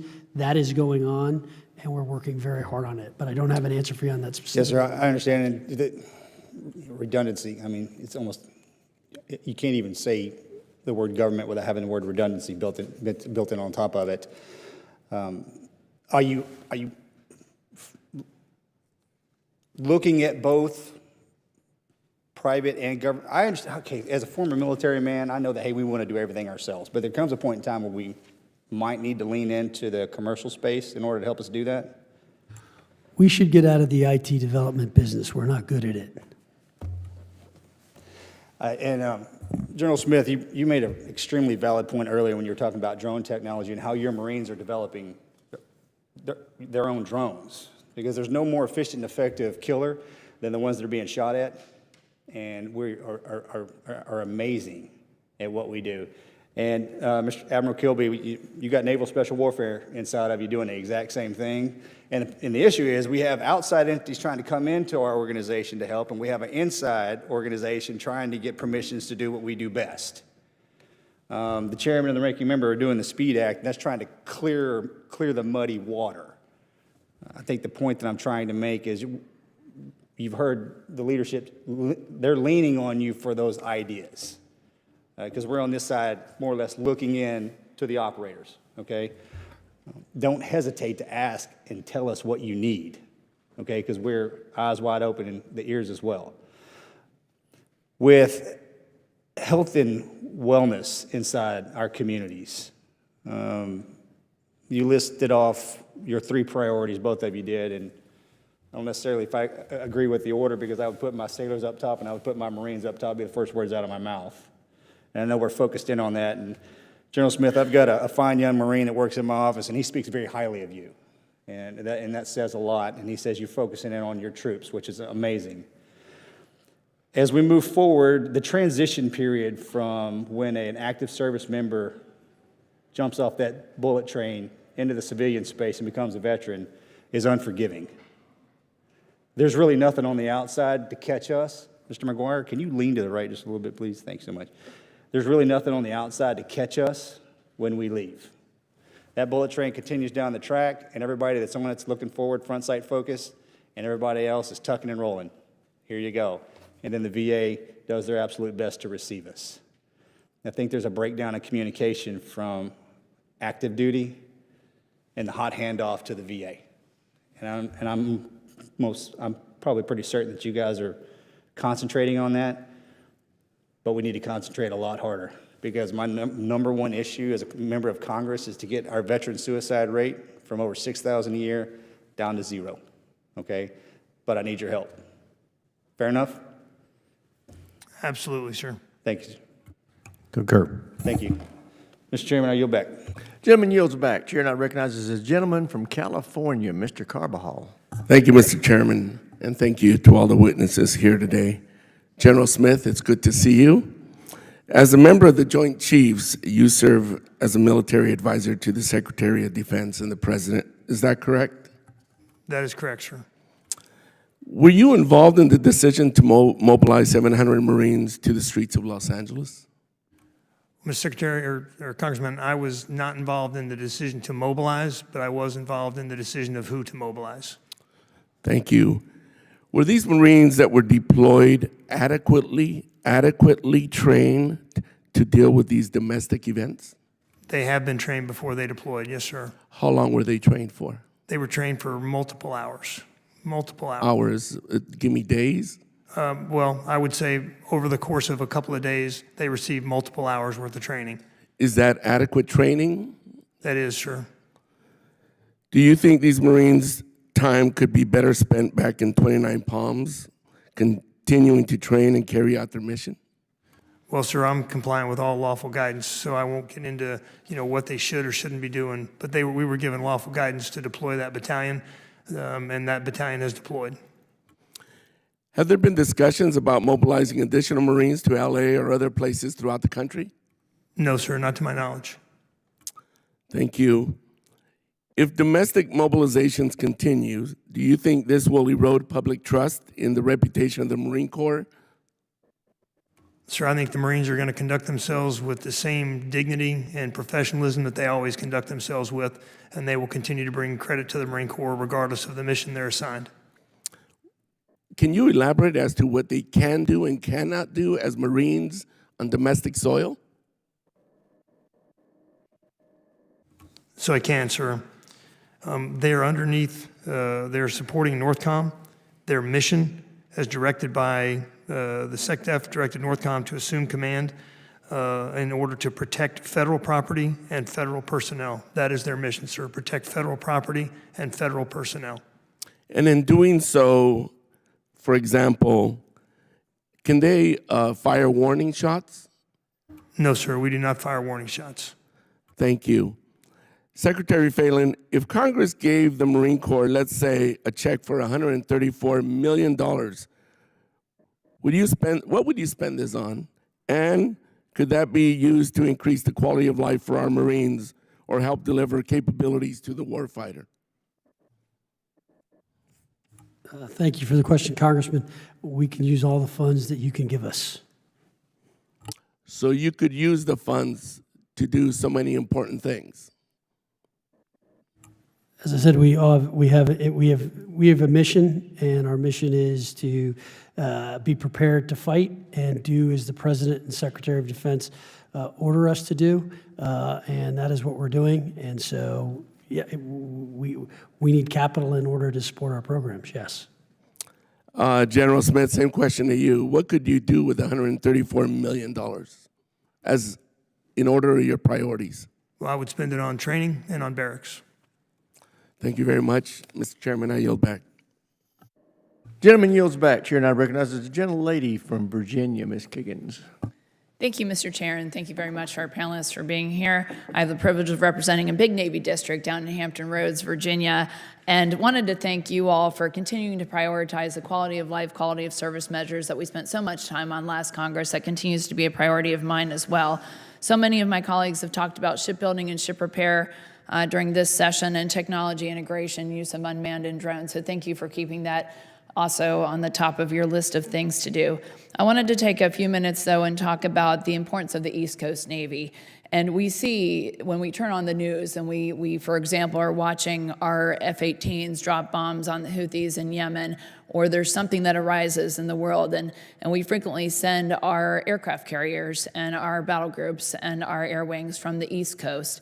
And I know we recently welcomed home the Truman and before that the Eisenhower battle groups, and a lot of activity between what's happening in the Baltic Sea with Russians and their submarines to what's continuing to happen in the Middle East and the Red Sea and Israel.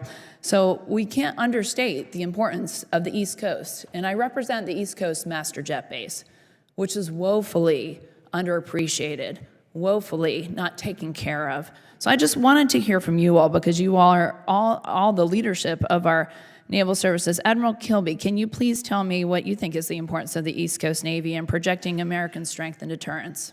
Rep. Kiggins, thanks for that question. Quick soundbite on Truman. You know, she defended herself or other ships or another country 160 times on her deployment. She conducted 670 strikes from the air or from the sea into Yemen, and she conducted the biggest strike in the history of the world from a single aircraft carrier into Somalia. 8 named operations, 3 different combatant commanders, so I double down on what your statement is and concur. And Master Jet Base Oceana is a big portion of that, in addition to all the infrastructure at Hampton Roads, which is really all services, but primarily Navy, between the Navy base and Oceana. Our aircraft carriers, just to echo that, continue to be tip of the spear. We can get America's might there in a matter of days. There's nothing that can replace that. And do you think that the East Coast Master Jet Base then needs F-35s and needs our next generation of strike fighter? I think it needs to keep up with the Navy just like the West Coast in all respects, and I think it needs to be maintained. So there's a infrastructure thing that the Secretary and I are after, to include hangars and all runways and piers and all those things. And I, when I was the Deputy Commander of Fleet Forces, I went to Masterjet Base Oceana and concur wholeheartedly with what you're So saying. can I get your commitment in the strategic laydown planning that will be happening very soon, that will be prioritized, our East Coast master jet base? I know the Marines are being taken care of. They have, I believe, 4 F-35 squadrons. The Navy has 0 right now. We have 0 commitment from the Navy saying that they will get F-35s and will get next generation strike fighters, and it's becoming extremely frustrating. I commit to you to look at that and continue to work for that end state, ma'am. And then I also wanted to echo what my colleague had previously said, to open the news the other day and see that the Navy, we had $500 million that was being taken away from us from the Department of Defense to be committed to F-47s that the Air Force had, when Congress and Armed Services Committee had specifically allocated that money for next generation strike fighters. We need that money for a lot of reasons. China is already, they're already testing and flying J-50s and J-36 fighters, which is their 6th generation fighter. The Navy, to be competitive with that, has got to make that investment. I know the Air Force has got a lot of needs as well, but Secretary Phelan, can you please one more time address what you are doing to push back on that Department of Defense statement that they made that said they weren't going to take away the Congress appropriated money and give it to the Air Force? Thank you, Congressman, for the question. Look, as I said, we continue to look at the air wing of the future and the capabilities of 6th Gen and what that means. It's part of the whole force posture we're looking at between manned and unmanned and those different platforms and what makes the most sense. So I look forward to working with you as we develop those plans. And we cannot do the missions that we just previously talked about, that the Truman has just accomplished in the Red Sea, without that next generation strike fighter money allocated. So please prioritize that. On top of that, and in closing, just wanted to put in my 2 cents about naval aviation training. We need T-45 replacements. That needs to be added to the top of the priority list. We cannot take between 3 and 4 years to train naval aviators and Marine Corps aviators. It's taking too long, and we need that Navy commitment. Thank you so much, and I yield back. Gentlelady yields back. Chair now recognizes the gentlelady from Maryland, Ms. Elfreth. Thank you, Mr. Chair. Thank you, gentlemen, for being here. I want to build on some of the questions my colleagues started regarding preparing for the future of warfare. Representing Maryland, I recently visited Naval Air Station Pax River and saw some really impressive and critical work being done there, including the anechoic chamber, which is essential for training for warfare of the future. And it's in such high demand that even when it runs 24 hours a day, there's still a 5 to 6 year backlog on that training. So Admiral, can you speak to the Navy's priority list in terms of getting a second such chamber? I cannot, but I will take that question for the record and come back to you, ma'am. Okay. Do you agree it's essential I do. for warfighting? I do, but I just don't have the specifics. I'll get them to you. Understood. Thank you. I'd like to move on to energy. And Mr. Secretary, I was really glad to hear that readiness is your priority. Last week, this committee was informed that energy resilience is military readiness. And representing the United States Naval Academy, I would suggest that your installations between the Marine Corps and the Navy are perhaps most ill-positioned to bear the impacts of sea level rise and hurricanes and extreme weather. So can you speak to, you've made some great progress, particularly in microgrid programs at Marine Corps Air Station Miramar. Anybody, for anybody here, how are Navy and Marine Corps applying the lessons from that base on microgrids, but also thinking about SMRs, which is a particular priority for this committee to address our energy vulnerabilities for anybody? Well, ma'am, I'll take it off. The microgrids are operationally viable to us. We use them here in the continental United States, for example, as you know, at Miramar, but they're operationally deployable.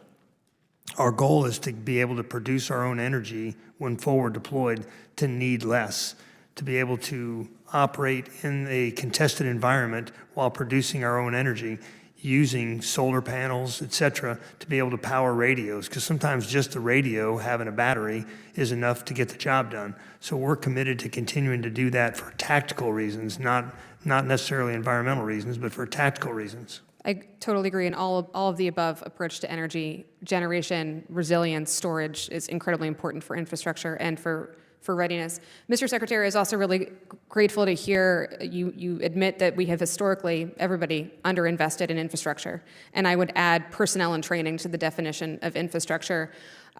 According to the GAO, 64% of executive officers found it difficult to conduct sailor-led maintenance due to manning shortfalls, and 75% find it difficult for sailors to complete repairs. The manning shortfalls are credited to a lack of requisite training and experience to fill these positions, and I also understand that Navy ships lack onboard parts and equipment to make necessary repairs while they're deployed. And I'd add on to that we're currently in an uncontested environment, so all of those issues just expound when we move to a contested. What specific steps are we taking to mitigate this direct link between manpower deficits and material readiness problems in the fleet, and how are we addressing the lack of pre-positioned parts on board ships? Can I take that, Representative Elthworth? I agree with you. I do think there's a component that we're addressing through recruiting and training and getting sailors to ships at the apprentice level, which includes those logisticians that will handle those parts. There's also a commitment from me to fund our repair parts to where they need to be. And thirdly, I think there's an opportunity to really pressurize our jumping into this additive manufacturing space a little bit more aggressively than we have, and I'm working on that with the Chief of the Supply Corps, and have just asked each community leader to give me their top 10 degraders to see if we can't make that equal with the first choice instead of the last choice. So we have work to do here. I love that approach. I look forward to seeing that in the full budget whenever we do get it. And I think this is a good opportunity to double down on the chairman's comments about this being the latest we've ever received. We still don't have a budget, so it's difficult for us to do our constitutionally mandated job of oversight in this environment. And Admiral, I couldn't agree with you more. This is a moment in time where we have a bipartisan, once-in-a-generation commitment to shipbuilding, yet I'm not seeing that reflected in the president's skinny budget. And this is the last time you'll be in front of this committee this year. So can anybody speak to the fact that we are roughly 46% down in funding for shipbuilding in the skinny budget versus FY25? That seems like a real mismatch in our stated priorities. I think, look, as I said earlier, we continue to work with OSD and OMB on the budget and through the numbers, and I think that we are pushing very hard, and I believe it will show a commitment to shipbuilding and a signal to the industry that we are taking it seriously. I look forward to that full budget. Thank you. As I've mentioned earlier, I know it's not your fault, and I've been trying to send a signal to OMB to get us a budget, and I'm very frustrated by the situation we're in, but I know where the problem's stemming from. Gentleman from Guam is recognized. Mr. Moylan. Chairman, thank you for convening this hearing today with our distinguished witnesses. Secretary Phelan, thank you for making the long trip to Guam. Your visit to the military housing was, I'm very pleased that you did that, and you were able to condemn some of the barracks there because of health and safety reasons, and you ordered Camp Blas to be open for our sailors and Marines on Anderson Air Force Base, Guam. Thank you very much. And can you provide, Secretary Phelan, this committee some highlights of what you saw during that inspection? Yes, thank you for the question. So I was very upset because when I was driving by, I saw a very pristine golf course, and then I saw a set of buildings that I thought should have been condemned. And when I found out that there were sailors and Marines in it, I was apoplectic. I then went in and visited 3 different rooms, one that had black mold all over the wall, another one where there's no air conditioning whatsoever. In fact, in all 3 rooms, it was deplorable, just to be perfectly honest. And I was frustrated because we did have Camp Blas done. I was told that it was going to take 4 or 5 months for that to get approved. I had walked the new barracks and had been in them. The air conditionings were working. Everything was working. And I basically said, they need to get into that building and they need to get into it. You got 5 or 7 days. And if that doesn't happen, whoever's holding up that decision should go move into the barracks where those guys are staying until they're prepared to make that decision. Now, what I did see in Guam is some very also impressive things that we're doing in general there. So it is a critical station for us for a couple of different things that we do. You know, I saw really nice brand new facilities that have been built. You know, the training that is going on there and the sorties that are going on are pretty, you know, it's a busy place, I guess is what I would say. Thank you, Mr. Secretary. And because of your efforts and your great concern for our troops there, Vice Admiral Gray did direct a comprehensive study of all Navy and Marine Corps facilities on Guam. Can you provide us with any updates on any of the inspection for that? I'm still awaiting the final report, but did you have those numbers? Yeah, the numbers are relatively small. 5% of the barracks that were expected fell in that condition, and we're taking action to move sailors out of that. Overall, the Navy's made progress in barracks. We went from 24% poor to 21%. That doesn't mean where we need to be. We need to continue after it until we have 0% of our barracks in poor condition. But we are increasing our focus on this area and taking action as the Secretary has directed. Thank you. And anything we can do in Congress, that's what we're here for. Please let us know. In addition to that, Secretary, we talked about unaccompanied housing. How is the scrutiny for family housing on Guam? Are we doing the same level of inspection? I don't know the answer to that question, Congressman. I will double check it and see. I did visit some of the different unaccompanied housing there, and I think that all of the old facilities there are probably not in great shape, if I'm being perfectly honest. And so I think we need to upgrade it in general. Thank you. And I did have the opportunity to speak with General Alvin on the Air Force or the problems there as well. And so we asked him a question about looking at this overall build and maintain for privatization for unaccompanied and family housing as well. Do you foresee that as a possible solution for this? It might be, Congressman, to be honest. I've looked at privatized housing. In some areas, it seems to work exceptionally well, and in some areas, very poorly. And I'm trying to understand, is that just the operator? Is it the contract? What is it that's causing that? And I think the way we incent private companies to manage these facilities is still a little confusing to me. I'm not real sure necessarily what they're doing. So I am going to be going, I think our two best ones are in San Diego and Virginia. Yes, sir. And I'm going to go visit those and see what it is those companies are doing and why that's working there, and trying to understand why it's not working the other. Thank you, Mr. Secretary. Thank you, Mr. Chairman. Yield back. Gentleman yields back to you, and I recognize the gentleman from New York, Mr. Ryan. Thank you, Mr. Chairman. And before I welcome our witnesses, I just want to commend you, Mr. Chair and Ranking Member, on the SPEED Act on the record. This is a hugely important bill, and really appreciate all the work and the bipartisan effort on that. And I'm sure, hopefully, that results in addressing a lot of things that we've been consistently, and you all have been consistently talking about fixing our acquisition system. I was gonna use my minute to talk Army, Navy, and talk some trash about my team, hopefully besting your all's team next year, but I will not do that. And the main reason I'm not gonna do it is I was really concerned about something that happened yesterday. Didn't directly affect your service, but I think it's important to speak about, which is what I believe, at least in my 43 years, an increasing level of politicization of the force that I served in, that you know, both you, General and Admiral, have bravely and heroically served in for multiple decades. So I just wanted to ask you a few questions about that. I think you've both attended multiple States of the Union at this point, is that right? I've only attended one. Thank you, Admiral. Yes, sir, I've attended a couple. And I didn't watch every minute of it, but my sense is that each of the service chiefs rightly sit there maintaining the apolitical nature of our military, a bedrock principle that I certainly learned as a young officer. Is it true that, that's how you all approach that as the leaders of our military, that you're there out of, in your role, but that you don't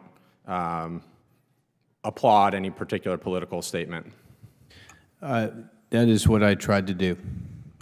General? Yes, sir, that's correct. What is the current guidance you're giving to each of your services and training, given in both parties an increased politicization of our military forces, especially for junior Marines and sailors that are trying to figure out how to get this right, Admiral? Let me start. We are trying in the Navy to instill, in a world where social media is so prevalent, your responsibility as a uniformed member of our armed services to be apolitical. When you assume that responsibility through that oath, with that comes great responsibility to protect exactly what you are aligning to. Now, we have had to put out some social media guidance so people understand that, and they understand that when they show up in uniform, they're representing their service, not just their individual being. Thank you, Admiral. And I know, social media is one thing. Visits by elected officials who, by federal rules, are also technically candidates, having declared their candidacy for re-election, or at least filed campaigns for re-election. I think those sort of events present an even more complicated thing, and we saw this play out yesterday at Fort Bragg.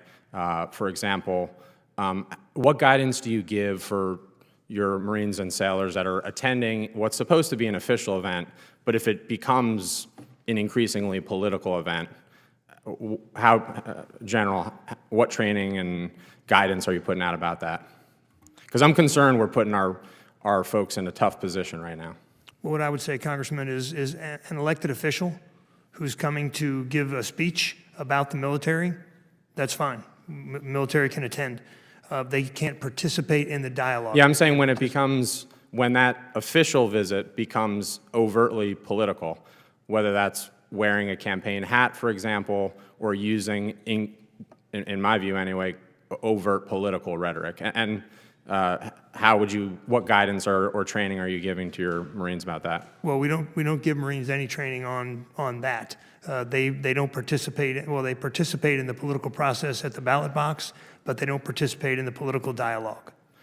I do think it's important, given what happened yesterday, for both of you to look at that. I think some of those Army soldiers were put in a really tough position. I don't blame that on them. I don't blame it on the leaders on the ground there. But I think we're crossing lines every day that I'm concerned about, and would ask each of you to think about what do we need additional guidance or training there. I don't have the answers yet, but I don't want to put our brave young men and women in a tough spot where they might think they're going to an official event, but all of a sudden it feels an awful lot like a campaign rally. And I say that having watched the Commander-in-Chief wear a MAGA hat at West Point graduation, which to me was unacceptable politicization of a day that should be about celebrating those 1,002 brave young men and women who graduated that day. So thank you, Mr. Chair, and yield back. Gentleman yields back. Chair now recognizes the gentleman from Louisiana,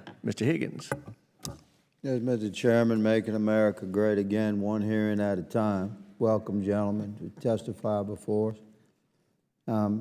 Mr. Secretary, as a point of personal privilege, as a former enlisted soldier, it was uplifting to hear how you responded regarding the housing requirements and the challenges we face in Guam. And I asked to put on your radar that my office certainly stands in support of any endeavor that you pursue to make sure our soldiers, sailors, Marines have a decent place to lay their head as much as possible. Sometimes that's no place to lay your head. Speaking as a soldier, you're glad to find a decent tree somewhere, but when you house on base, it should be a place of restoration of the body and the soul. So thank you for your endeavor there. I ask you to consider the YRBM as a very effective method that we can use for forward deployment and completely appropriate berthing for our war fighters. Regarding NAVC, Mr. Secretary, this is my 9th year serving we the people in this bizarre realm of Washington, D.C. And I've learned a lot about shipbuilding. You know, I was a police officer prior to Congress, so I didn't know anything about shipbuilding, really. But it's been a very steep learning curve, and I've been hard at it. And what I have learned is that there's some issues with NAVC. Let me just leave it at that. And I encourage you to address it aggressively. Many of the shipbuilders that I serve seem to have constant challenges with communications and design change and delays and contractual disputes. It's unnecessary difficulties, and I'm uplifted to hear that you plan to address that.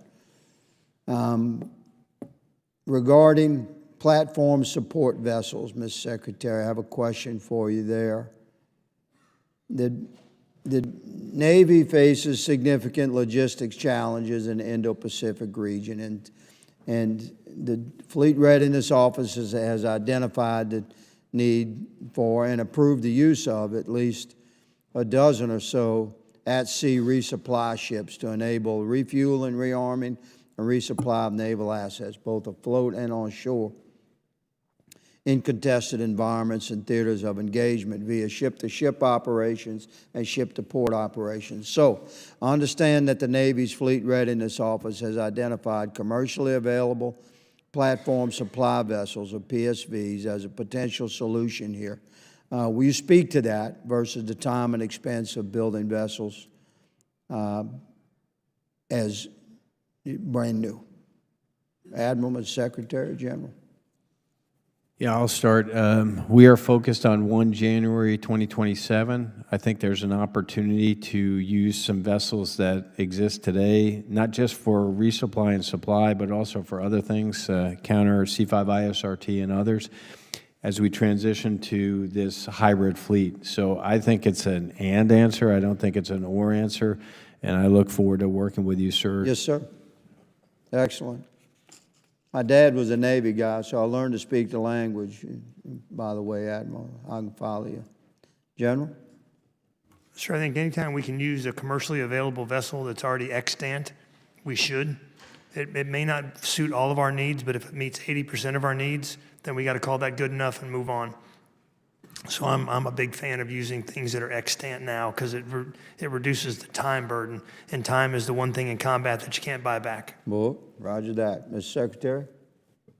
As I said, all options are on the table, and that's one we have to definitely consider. I mean, it's, as I said, there's the short term and long term, and we've got to, that is a big problem, and as the Navy likes to call the Indo-Pacific, we've got the tyranny of distance, so we need ships, and if that's the right answer, that's what we're going to do. So we've covered, thank you, Mr. Secretary, we've covered like 2 essential topics here as it relates to readiness and deployment and shipbuilding. That's the YRBM as a solution for berthing and platform support vessels reconfiguration to serve our purposes. As we look at the budget, I look forward to discussing that. Thank you, Mr. Chairman. I yield. Gentleman yields back. Chair now recognizes the gentleman from Illinois, Mr. Sorensen. Thank you to our chairman and our ranking member. Good afternoon now to our witnesses, Secretary Phelan, Admiral Kilby, and General Smith. Thank you for your many years and your dedication to our great nation. I proudly represent the heart of Illinois, home of the 182nd Airlift Wing in Peoria. They are the experts on board C-130s, which can do everything from airdropping our troops into hostile areas, landing on nearly non-existent runways, to weather reconnaissance.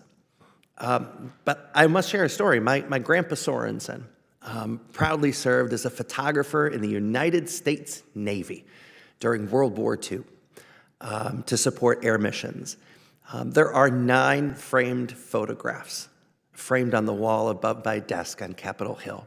You know, I know he would have been proud of me, having learned the reasons from him why we support those who serve us today. Today, the Navy Reserve flies the aging C-130T Hercules model as the Navy's only tactical medium intra-theater airlift capability. Secretary Phelan, can you speak to the importance of the Navy Reserve C-130s and why we must capitalize to the newer KC-130J models? I'm going to defer to my colleague here, Admiral Kilby, to give you. Great. So I do see a key component to transition, sir. I think we're roughly half legacy aircraft and half new aircraft. The new aircraft, of course, has a refueling capability, which is super important in the Pacific. So we are constrained in what we can put in our budget based on what we think the composite program is, but we are, and Vice Admiral Nancy LaCour is a strong advocate as her force flies that aircraft and how we put that together in our program. Great, I appreciate that, Admiral. I also wanted to take a moment to talk about a veteran who served on a submarine as a diving officer during the Korean War. From 1951 to 1955, this courageous American served our country in the Navy, just like my grandpa did. But unlike my grandpa, this veteran was forced to resign from the Navy, receiving an other than honorable, rather than be court-martialed because of his homosexuality. Harvey Milk, like every veteran who served our nation, deserves our thanks. To Secretary Phelan, can you specifically explain to me and this committee why this administration no longer believes in honoring Mr. Harvey Milk's service to his nation? Thank you for the question, Congressman. Look, Secretary Hegseth is committed to ensuring that the names attached to all DoD installations and assets are reflective of the Commander-in-Chief's priorities, our nation's histories, and the warrior ethos. Does he not prioritize all veterans, sir? Potential renaming decisions will be announced once an internal review is completed. So nothing's been decided. He's asked for that review, and then we will. Would you be able to express to him that it is important that we honor all veterans of their service? I believe he does honor all veterans. Thank you. As the only elected LGBTQ person on this committee, and the first ever from my home state, I speak for my neighbors and all Americans when I say that Navy veteran Harvey Milk was a warrior in Korea. Before becoming an elected leader, his service and his life ended with an assassin's bullet. I walk in the footsteps of leaders before me. He stood up for the same people who are being targeted, persecuted, and vilified by this administration today. My grandpa taught me to stand up for every veteran and thank them every time I see them, thank them for their service. But picking and choosing who deserves that thanks, it's not just wrong, it is un-American. Thank you to our witnesses for being here today. I appreciate your service to our nation, and I yield back. Gentleman yields back. Chair now recognizes the gentleman from Georgia, Dr. McCormick. Thank you, Mr. Chair, and thank you, gentlemen, for being here today. Good to see you all here well and healthy. First of all, this is as near and dear to me as anything we've ever discussed in these hearings. My first deployment in 1994 on the 15th Marine Expeditionary Unit was on the USS Tripoli, affectionately named USS Crippley. Been hit by a mine that cost probably about $1,000, which caused about $3.5 million of damage. Gave it a permanent list. It went dead in the water 3 times on float in temperatures that were well over 100 degrees with probably humidity about 90% because we could see about 2 miles just because of how dense the humidity was.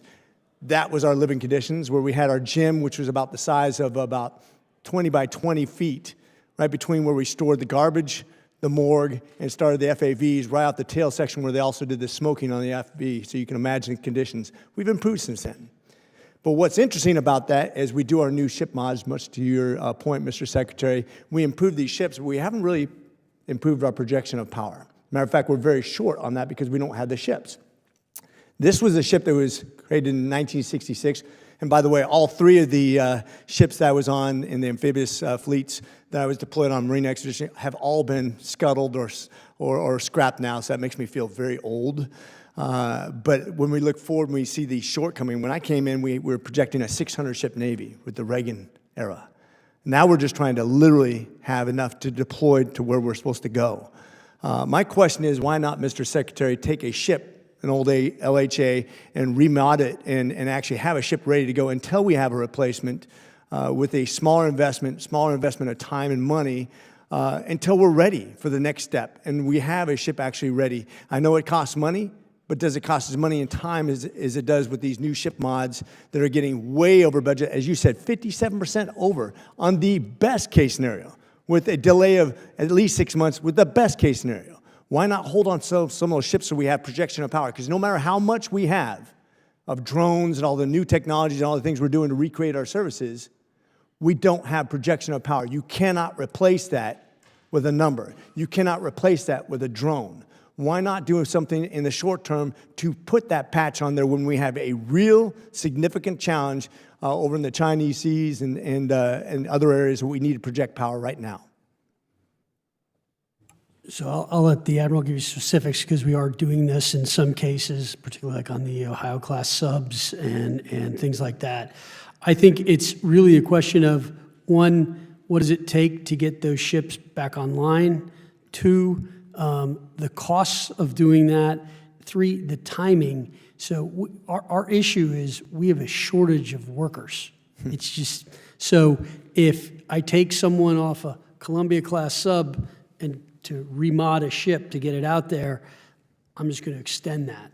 And so that's, I think, difficult. I don't think it's as simple, and I'll let the Admiral comment on it, as just taking it out of the yard and putting it back in.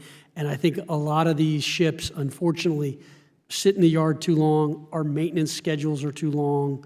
There are a number of these things compounding themselves, but let me let the Admiral maybe address it. I'll try to be brief. I think we should look at that. It's something that we should look at. Our history here hasn't been good. We had a program called the Cruiser Mod Program, and USS Tortuga came up yesterday in our hearing, and that's an LSD, which we're trying to bring back after the same program and having challenges doing that. So one, the ship has got to be capable.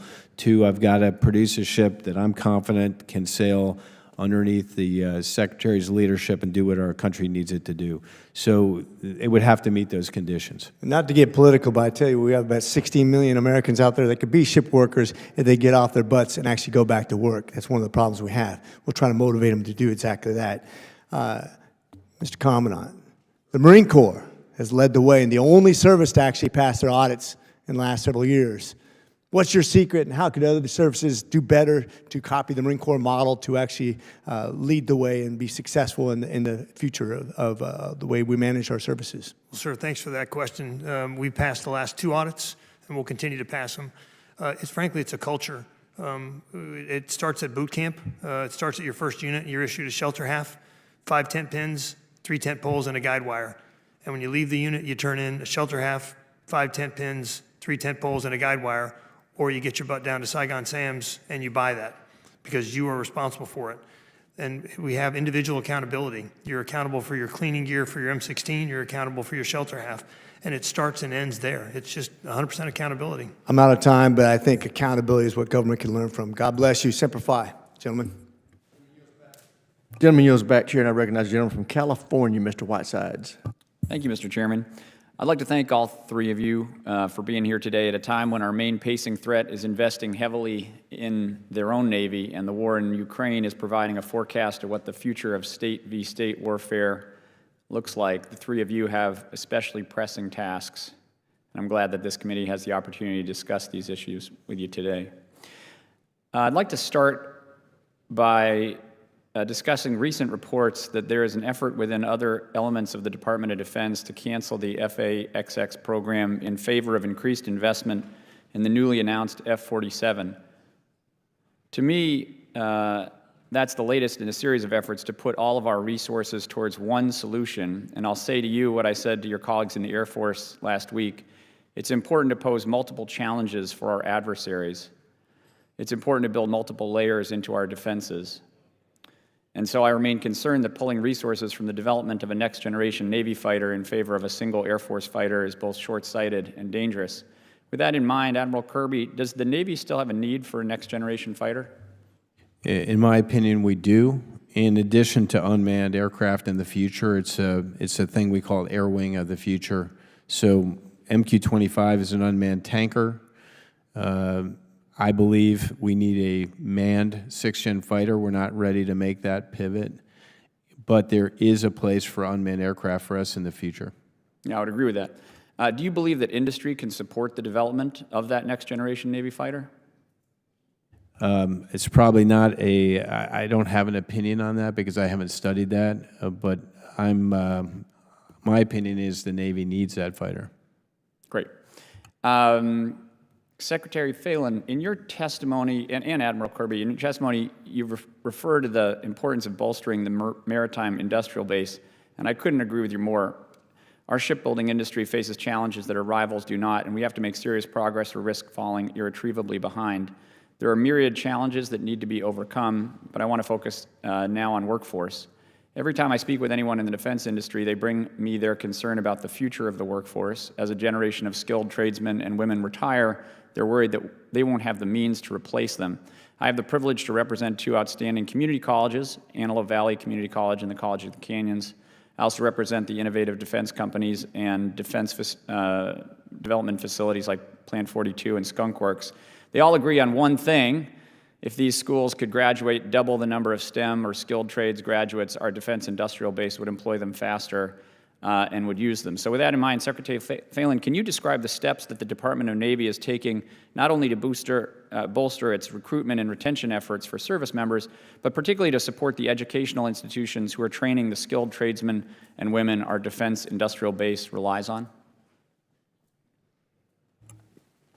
So we continue to look at a number of different programs in order to get the workforce that we need. And I think there are programs going on around all the public shipyards that we have currently. And we continue, obviously, to support the educational institutions of the Navy.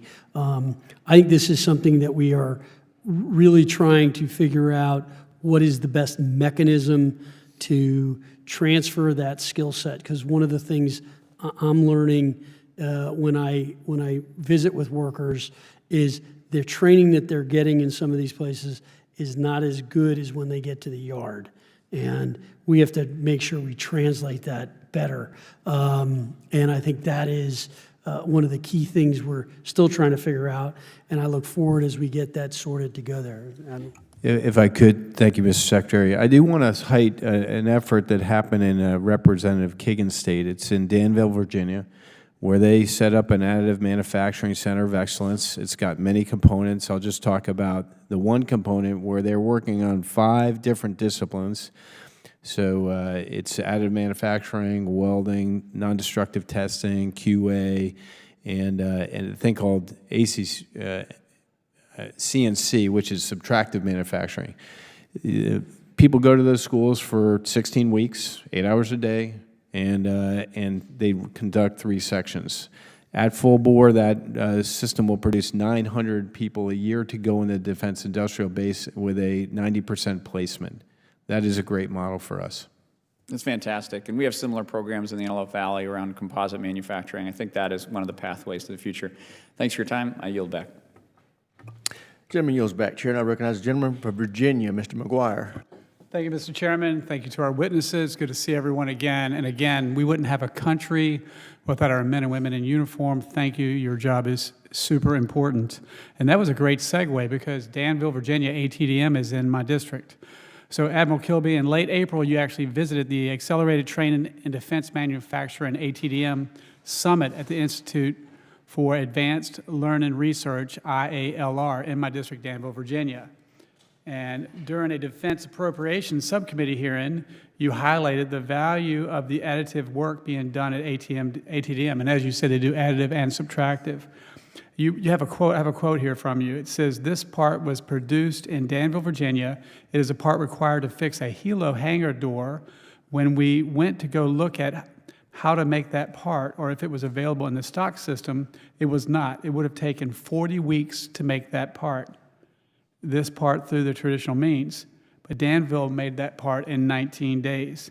And you went on to mention that it could happen in 5 days today, because now they have the IP and would be on hand, and they could knock it out a lot quicker. And I believe this ship had to deploy on time, and if you had to wait 40 weeks, it would have been late. But working over Christmas and New Year's, it deployed on time. So given the administration's emphasis on shipbuilding, I wanted to ask Secretary Phelan, where do you both envision additive and advanced manufacturing in the maritime industrial base, and does the Navy have plans to accelerate the adoption of additive manufacturing for Navy shipbuilding? Yes, absolutely. I mean, we're spending a lot of time looking at it and trying to figure out where we can use it, both for parts, occasionally more even modular building, which also will allow you to print parts easier. I also think it's potentially a solution for munitions as well. So I think this is a big focus for us. Secretary Phelan, when you and I, I'm sorry. I just concur. I think the system is not poised to jump into this, and that's what I'm trying to stimulate, that engagement. Yeah, Secretary Phelan, when you and I toured the Columbia and the new enterprise under construction, you said that the welders have the training of a neurosurgeon. And I believe some of those best welders that we need, in addition to the addition and subtraction 3D printing, are being trained right there in Danville. And I love it that you went to Guam, and I love it that you guys are taking care of your troops. But if your busy schedule permits, I'd love to attend a tour of ATDM in Danville and see what they're doing. Secretary Phelan, Admiral Kilby, a recent Business Insider article included a quote from a Navy commander in the Red Sea that really struck home with me. Here's the quote: "In a lot of ways, the Red Sea, it's a knife fight in a phone booth." The article highlights the difficulty of conducting air and missile defense in tight geographic environments and issues related to using expensive and exquisite weapon systems against targets costing a fraction of the price and time to produce. Here we're talking about the Top Gun phrase, the need for speed. What lessons has the Navy drawn from operations in the Red Sea these almost past 2 years, and how do they frame your thoughts on a potential conflict in Indo-PACOM? And I guess I'll start with Admiral Kilby on that one. Well, I'd say, sir, we want to, when asked in this in the past, do you regret this? I don't regret defending our ships and the 350 crew members that are on them. I do regret using SM2s and SM6s to do that when another munition might be more helpful. So we are, now the Forward Strike Group is the next Forward Strike Group to deploy from the East Coast. We have put a number of systems on those DDGs, Coyote, Hellfire, Longbow, and others, which should allow us to not use those preeminent munitions that we'd like to lose for a more challenging threat, and we're going to experiment with that. And to me, that is the path for us, is to not get caught up into, I've got to totally integrate this in the system and it's got to be tested, but put the system on that we know works for the Army in the case of the Coyote. Let us experiment with it at sea and then figure out how to develop that quicker. General Smith, as part of the Marine Corps force design, the Marine Corps has adapted itself to be more agile and prepare for potential fight in Indo-PACOM. Part of this mission has been to acquisition systems like Nemesis to ensure that Marines can support sea denial and anti-surface warfare. Can you discuss how systems like Nemesis and others are factoring into the acquisition decisions related to Indo-PACOM and potential to deter the CCP? Congressman, I can. The Nemesis, the Navy Marine Expeditionary Ship Interdiction System, is... Gentleman's time's expired. You have to give that answer for the record. Aye, sir. Gentleman from Missouri, Mr. Bell, is recognized. Thank you, Mr. Chair. To our witnesses, thank you for being here today. And also, I always like to include the folks with you that I see behind you. Thank you for your service as well. My district is home to the production of some of the most well-known and advanced naval aircraft. This includes the FA-18, the EA-18G Growler, and the new MQ-25, the Navy's first operational carrier-based unmanned aircraft. As I've said time and time again, the St. Louis region plays a crucial role in the backbone of our defense establishment. And while St. Louisans are proud to contribute significantly to our national defense, I must also acknowledge that many of my constituents are still struggling to recover from the most devastating national disaster to hit our region since the late 1950s. This will not deter our pride in providing and supporting our national defense. We will rebuild, we will support our national security, and most importantly, we will continue to be a center for innovation, defense, and technology. The MQ-25, built in my district, is an accelerated acquisition program producing the U.S. Navy's first unmanned platform dedicated to its carrier air wings.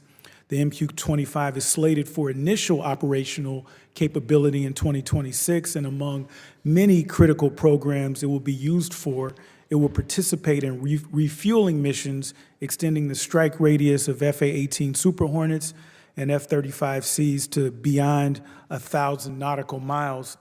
It will also provide enhanced reconnaissance.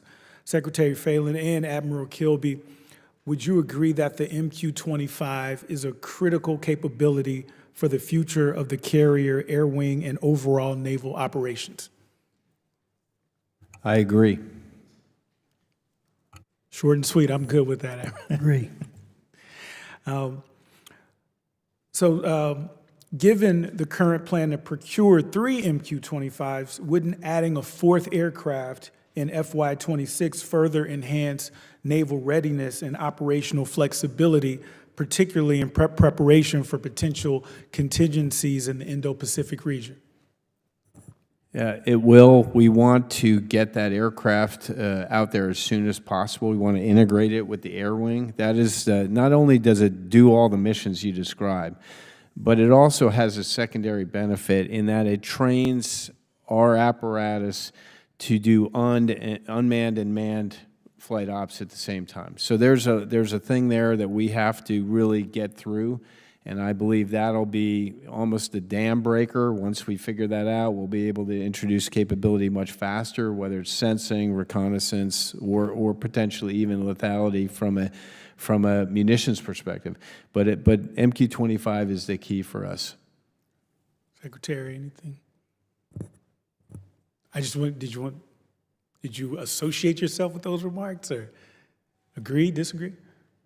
Okay, thank you. There have been reports that the Pentagon may be considering delaying or even reallocating funds away from the development of the Navy's 6th-generation fighter program. While I understand the sentiment of many in seeing the FA-18 production, or seeing the end of the FA-18 production, my priority is ensuring that our Navy is equipped with the most advanced aircraft possible to maintain strategic positioning across the globe, especially in the Indo-Pacific region. Admiral Kilby, can you speak to the potential ramifications of further delaying the development of procurement of the Navy's 6th-generation fighter? Yes, in my opinion, I believe the 6th-generation fighter is necessary for the Navy, just as it is for the Air Force. So to me, the thing that drives that necessity is the threat. And that aircraft is specifically designed to counter that threat for both services. So I believe it is important for us to produce a 6th-generation fighter and do all the things you discussed earlier, which is to create an air wing that is manned and unmanned and gives us the flexibility from the most survivable airfield, the ability to do what we needed to do. So to me, it's important to continue onwards here because I think China is not slowing down, and we shouldn't slow down either. Thank you. I yield back. Gentleman yields back. Chair now recognizes the gentleman from Indiana, Mr. Mismer. Thank you, Mr. Chairman, and thank you to all the witnesses for being here today. Secretary Phelan, my district is home to Naval Support Activity Crane, the largest Navy base in the continental U.S. and the 3rd largest in the world, and home to NWSC Crane. Crane is at the epicenter of our defense industry and has one of the fastest growing hubs for the defense industrial base. But before I get to my questions, I'd like to extend an invitation to you and Admiral Kilby to come to Indiana's 8th District and see Crane and the great work my constituents are doing. Love to do that and look forward to it. Outstanding. Thank you, sir. Okay, absolutely. Secretary Phelan, both the executive order on restoring maritime dominance and the SHIPS Act aim to revitalize shipbuilding industry, not in just coastal shipyards, but deep into America's interior places like the Midwest along the Ohio River and the Great Lakes that have an abundant industrial potential. Can you describe how you plan to implement the President's EO and comment on how the Navy will use our nation's interior states who have a huge industrial manufacturing capability, such as Indiana, to bolster our shipbuilding industry? Thanks for the question, Congressman. Look, we're still going through the EO and ways that we can apply that. That EO is more focused on commercial right now, and so we're trying to figure out the military angle from that. And as I said earlier today, incorporating military design in our commercial shipbuilding, I think, is something we really need to look at and try to implement. And I am hoping that there are elements of that act that I think are very applicable. And so, in particular, if we open new shipyards, we can use aspects of that act to help probably incentivize military shipbuilding. Excellent. I'm familiar with the Maritime Industrial Base Office and the good work they're doing. I'd encourage that office to visit the cities and towns in Middle America as much as possible. Is there anything else that the Navy is doing that might not be well known toward expanding our shipbuilding into the interior parts of the U.S.?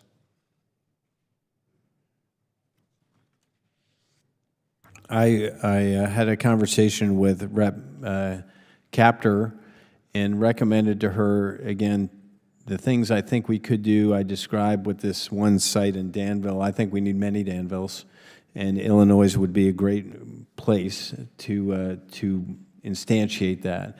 I just think we need to catch up in our industrial base. You know, we're at 11%. We need to be about 33% of our workers need to work in that kind of manufacturing area, and I think that's the way to do it. I'd also say, look, I think the Midwest in particular has got very good manufacturing in general, so whether it's components or other things, the supply chain, we have far too many parts that are sole source supplied and are very small. We need to really rationalize the supply chain and think through that and how that works. And I would think there are places in the Midwest, given its history and heritage, that could be beneficial to that. Okay. Thank you. Secretary Phelan, one of the areas that NSWC Crane is researching, and that I'm particularly focused on, is enhancing our strategic and theater deterrence through conventional prompt strike and nuclear-armed sea-launched cruise missiles. Within the CPS program, a leading technical risk is whether a novel CPS launch design could impart risk on the platform during an underwater launch. For that reason, the CPS program has invested in an underwater test capability. The underwater test launch schedule is dangerously late. Are you focused on maintaining the underwater test launch capability schedule to ensure the testing schedule has enough time to reduce the risk of submarine deployment of our missile programs? Sir, I need to get back to you on that. I will engage Vice Admiral Johnny Wolf, who runs the strategic program, and come back to you with an answer about whether we're concerned or not. But in short, I support that facility, and I just need to understand the specifics more to get at your concern. Okay, and I'd say, you know, if you come out to Crane, that'd be a great place for both of you to visit, to see what they're doing and see what can be done to gain schedule time back. It will be a national treasure and vital to our defense. With that, I yield back my time. Gentleman yields back. Chair now recognizes a gentlelady from Hawaii, Ms. Takuda. Thank you, Mr. Chair. Given reports that 21,000 DoD civilians have already taken the deferred resignation program, and with broader plans to cut up to 60,000 civilian positions, or about 8% of the workforce, there's a deep concern in Hawaii that these top-down reductions will compromise the Navy's ability to follow through on the Red Hill cleanup and closure. Mr. Secretary, you know how deeply personal the Red Hill disaster is to absolutely everyone who lives in Hawaii. Can you commit here today that there will be no reductions in the civilian or Navy personnel directly supporting Red Hill remediation and closure efforts? Thank you for the question, Congresswoman. Look, the Navy is executing the requirements and the remediation of Red Hill and they'll continue to be a great partner to the state of Hawaii. We are moving quickly, trying to get everything remediated as fast as possible and efficiently. And to my knowledge, there is none of the workforce changes are impacting our ability to do Red Hill. Admiral, did you want to add? I just say we get weekly reports from Admiral Kaler, the Pac Fleet Commander, and I have seen no concerns there, but I'm committed, just as the Secretary is, to live up to our commitments to address the issues at Red Hill. Thank you. Mr. Secretary, to be clear, the Navy's not a partner in this. This was the fault of the Navy, and it is our responsibility to make good, to clean up on what will be a generational response to a hazard that has impacted the very water our service members and their families and our people drink. And so this is again, very personal. I know you're catching up and getting up to speed on a lot of issues, but Red Hill is one you should be intimately familiar with in terms of the impact it has had on the service branch and impacted, quite frankly, every single service branch. So the more that we can hear, because people are concerned, I've had them come to town halls saying that there were concerns that civilians working on Red Hill testing and remediation were going to be, riffed. They need to hear from you folks that there is, in fact, not just the $1 billion commitment we have already made, but there is a commitment on behalf of the force that we are going to make sure we stay the course in terms of closure, remediation, testing, all the things that are required as a result of this tragedy. And as you know, it impacts every aspect of defense presence in the islands. We are talking about the lease renegotiations coming up in 2029, and it doesn't matter which service branch you are. People think Red Hill when any service branch comes up and talks about being on the land. And so just to be able to have that firm commitment for our people is something that is absolutely necessary now and going forward. Moving on, though, Mr. Secretary, at the Shangri-La Dialogues, Secretary Hegseth said the U.S. plans to leverage allies' world-class ship repair capabilities to enhance our Navy's operational effectiveness and save taxpayer dollars. And you've echoed similar sentiments, speaking highly of your visits to shipyards in both Japan and South Korea. How do you envision our allies' role in supporting U.S. naval shipbuilding and repair in the years ahead? And how do you plan to ensure that these partnerships are supportive but are not supplanting efforts to actively build up our own domestic industrial base and capacity, workforce, and long-term self-sufficiency? Thank you for the question, Congresswoman. As I said, look, we have a short-term problem, which is we have to get hulls in the water. The long-term problem is we need a maritime industrial base. We need shipbuilders. We need that capability in this country. And the President has tasked me with making sure that we develop that and develop those jobs. So I think it can take the form of a couple of different ways. So one is, Hanwha has bought the Philadelphia shipyard and is looking at expanding and investing in that shipyard and building ships. I think we can learn a lot from them and their practices, which would be beneficial.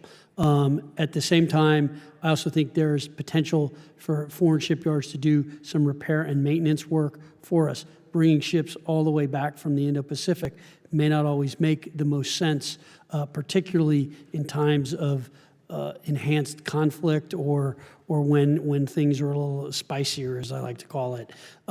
So I think having that capability with our allies strengthens our relationships with them and makes it better. So I think it could be in the form of JVs.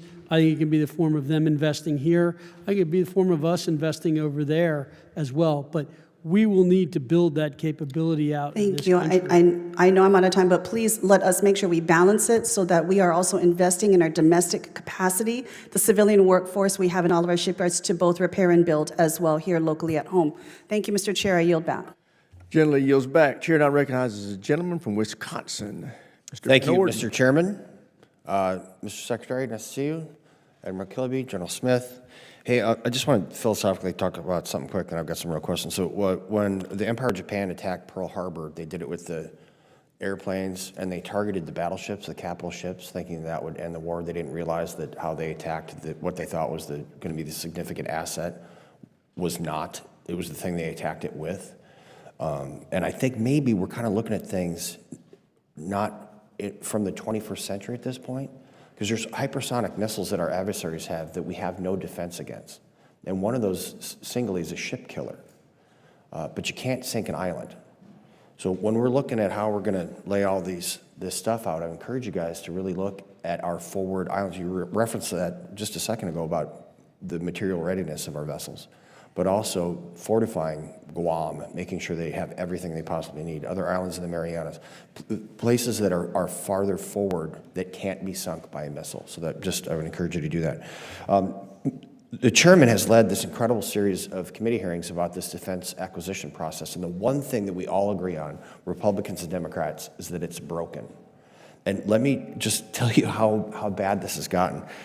In 1951, Congress authorized the USS Nautilus, first nuclear-powered submarine in the world. It was launched 3 years later.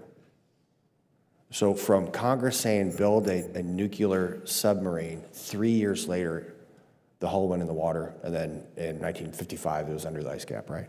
So what we're trying to do is get to a place where we stop having all of these exquisite requirements to the point where we can't even build them.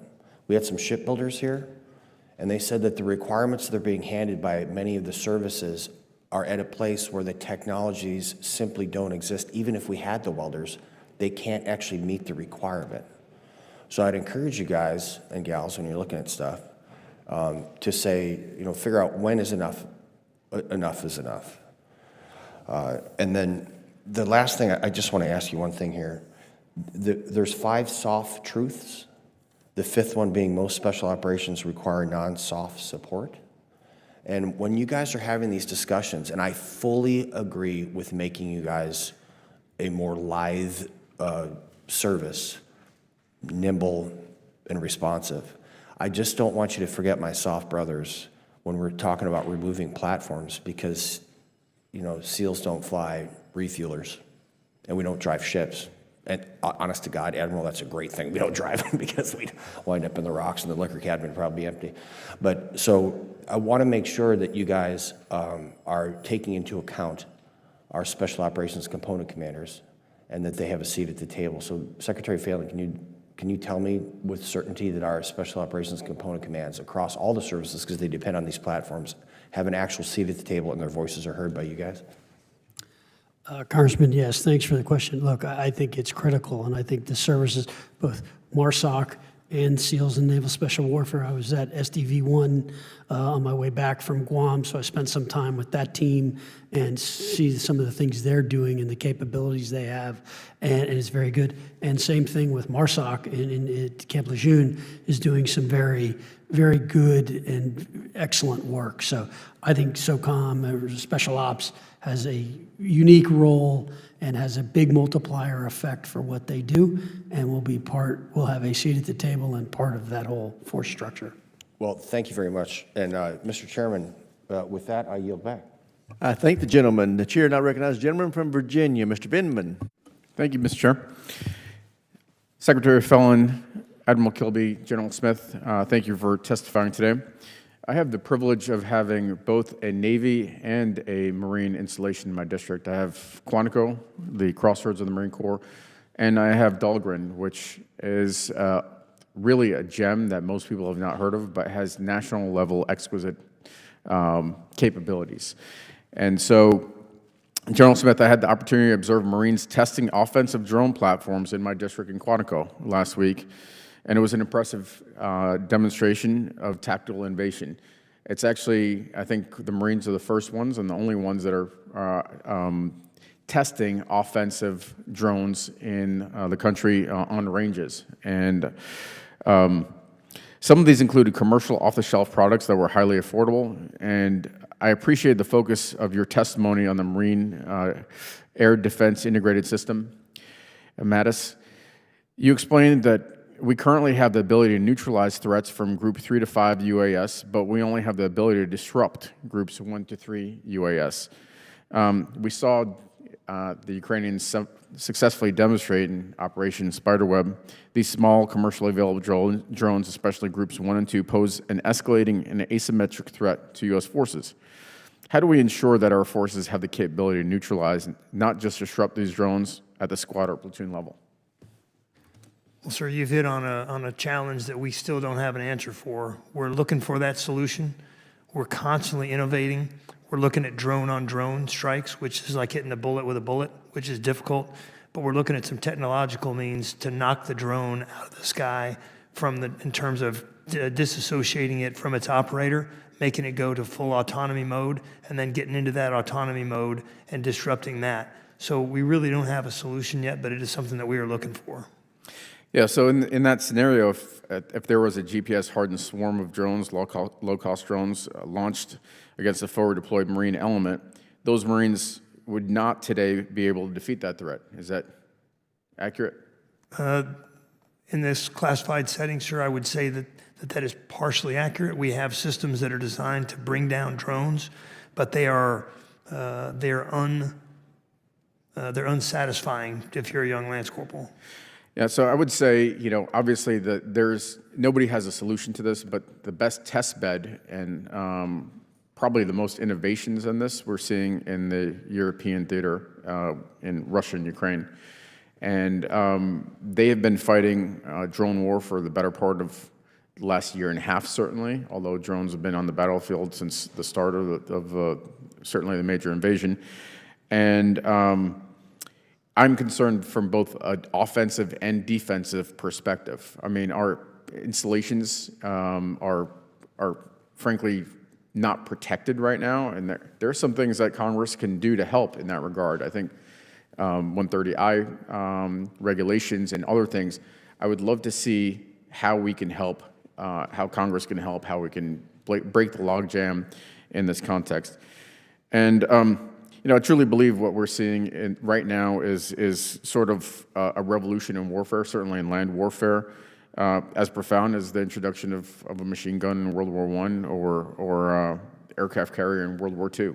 And I think the Marine Corps needs to have dedicated doctrine and military specialists. And I saw what was a great potential example with the marksmanship team out there at Quantico, that they put together a team that had a CW5 EOD expert and others, and they just started doing things, and they had the proper level of approval, and that's where we need to be. We need to move fast and literally break things in this context, otherwise we'll fall behind.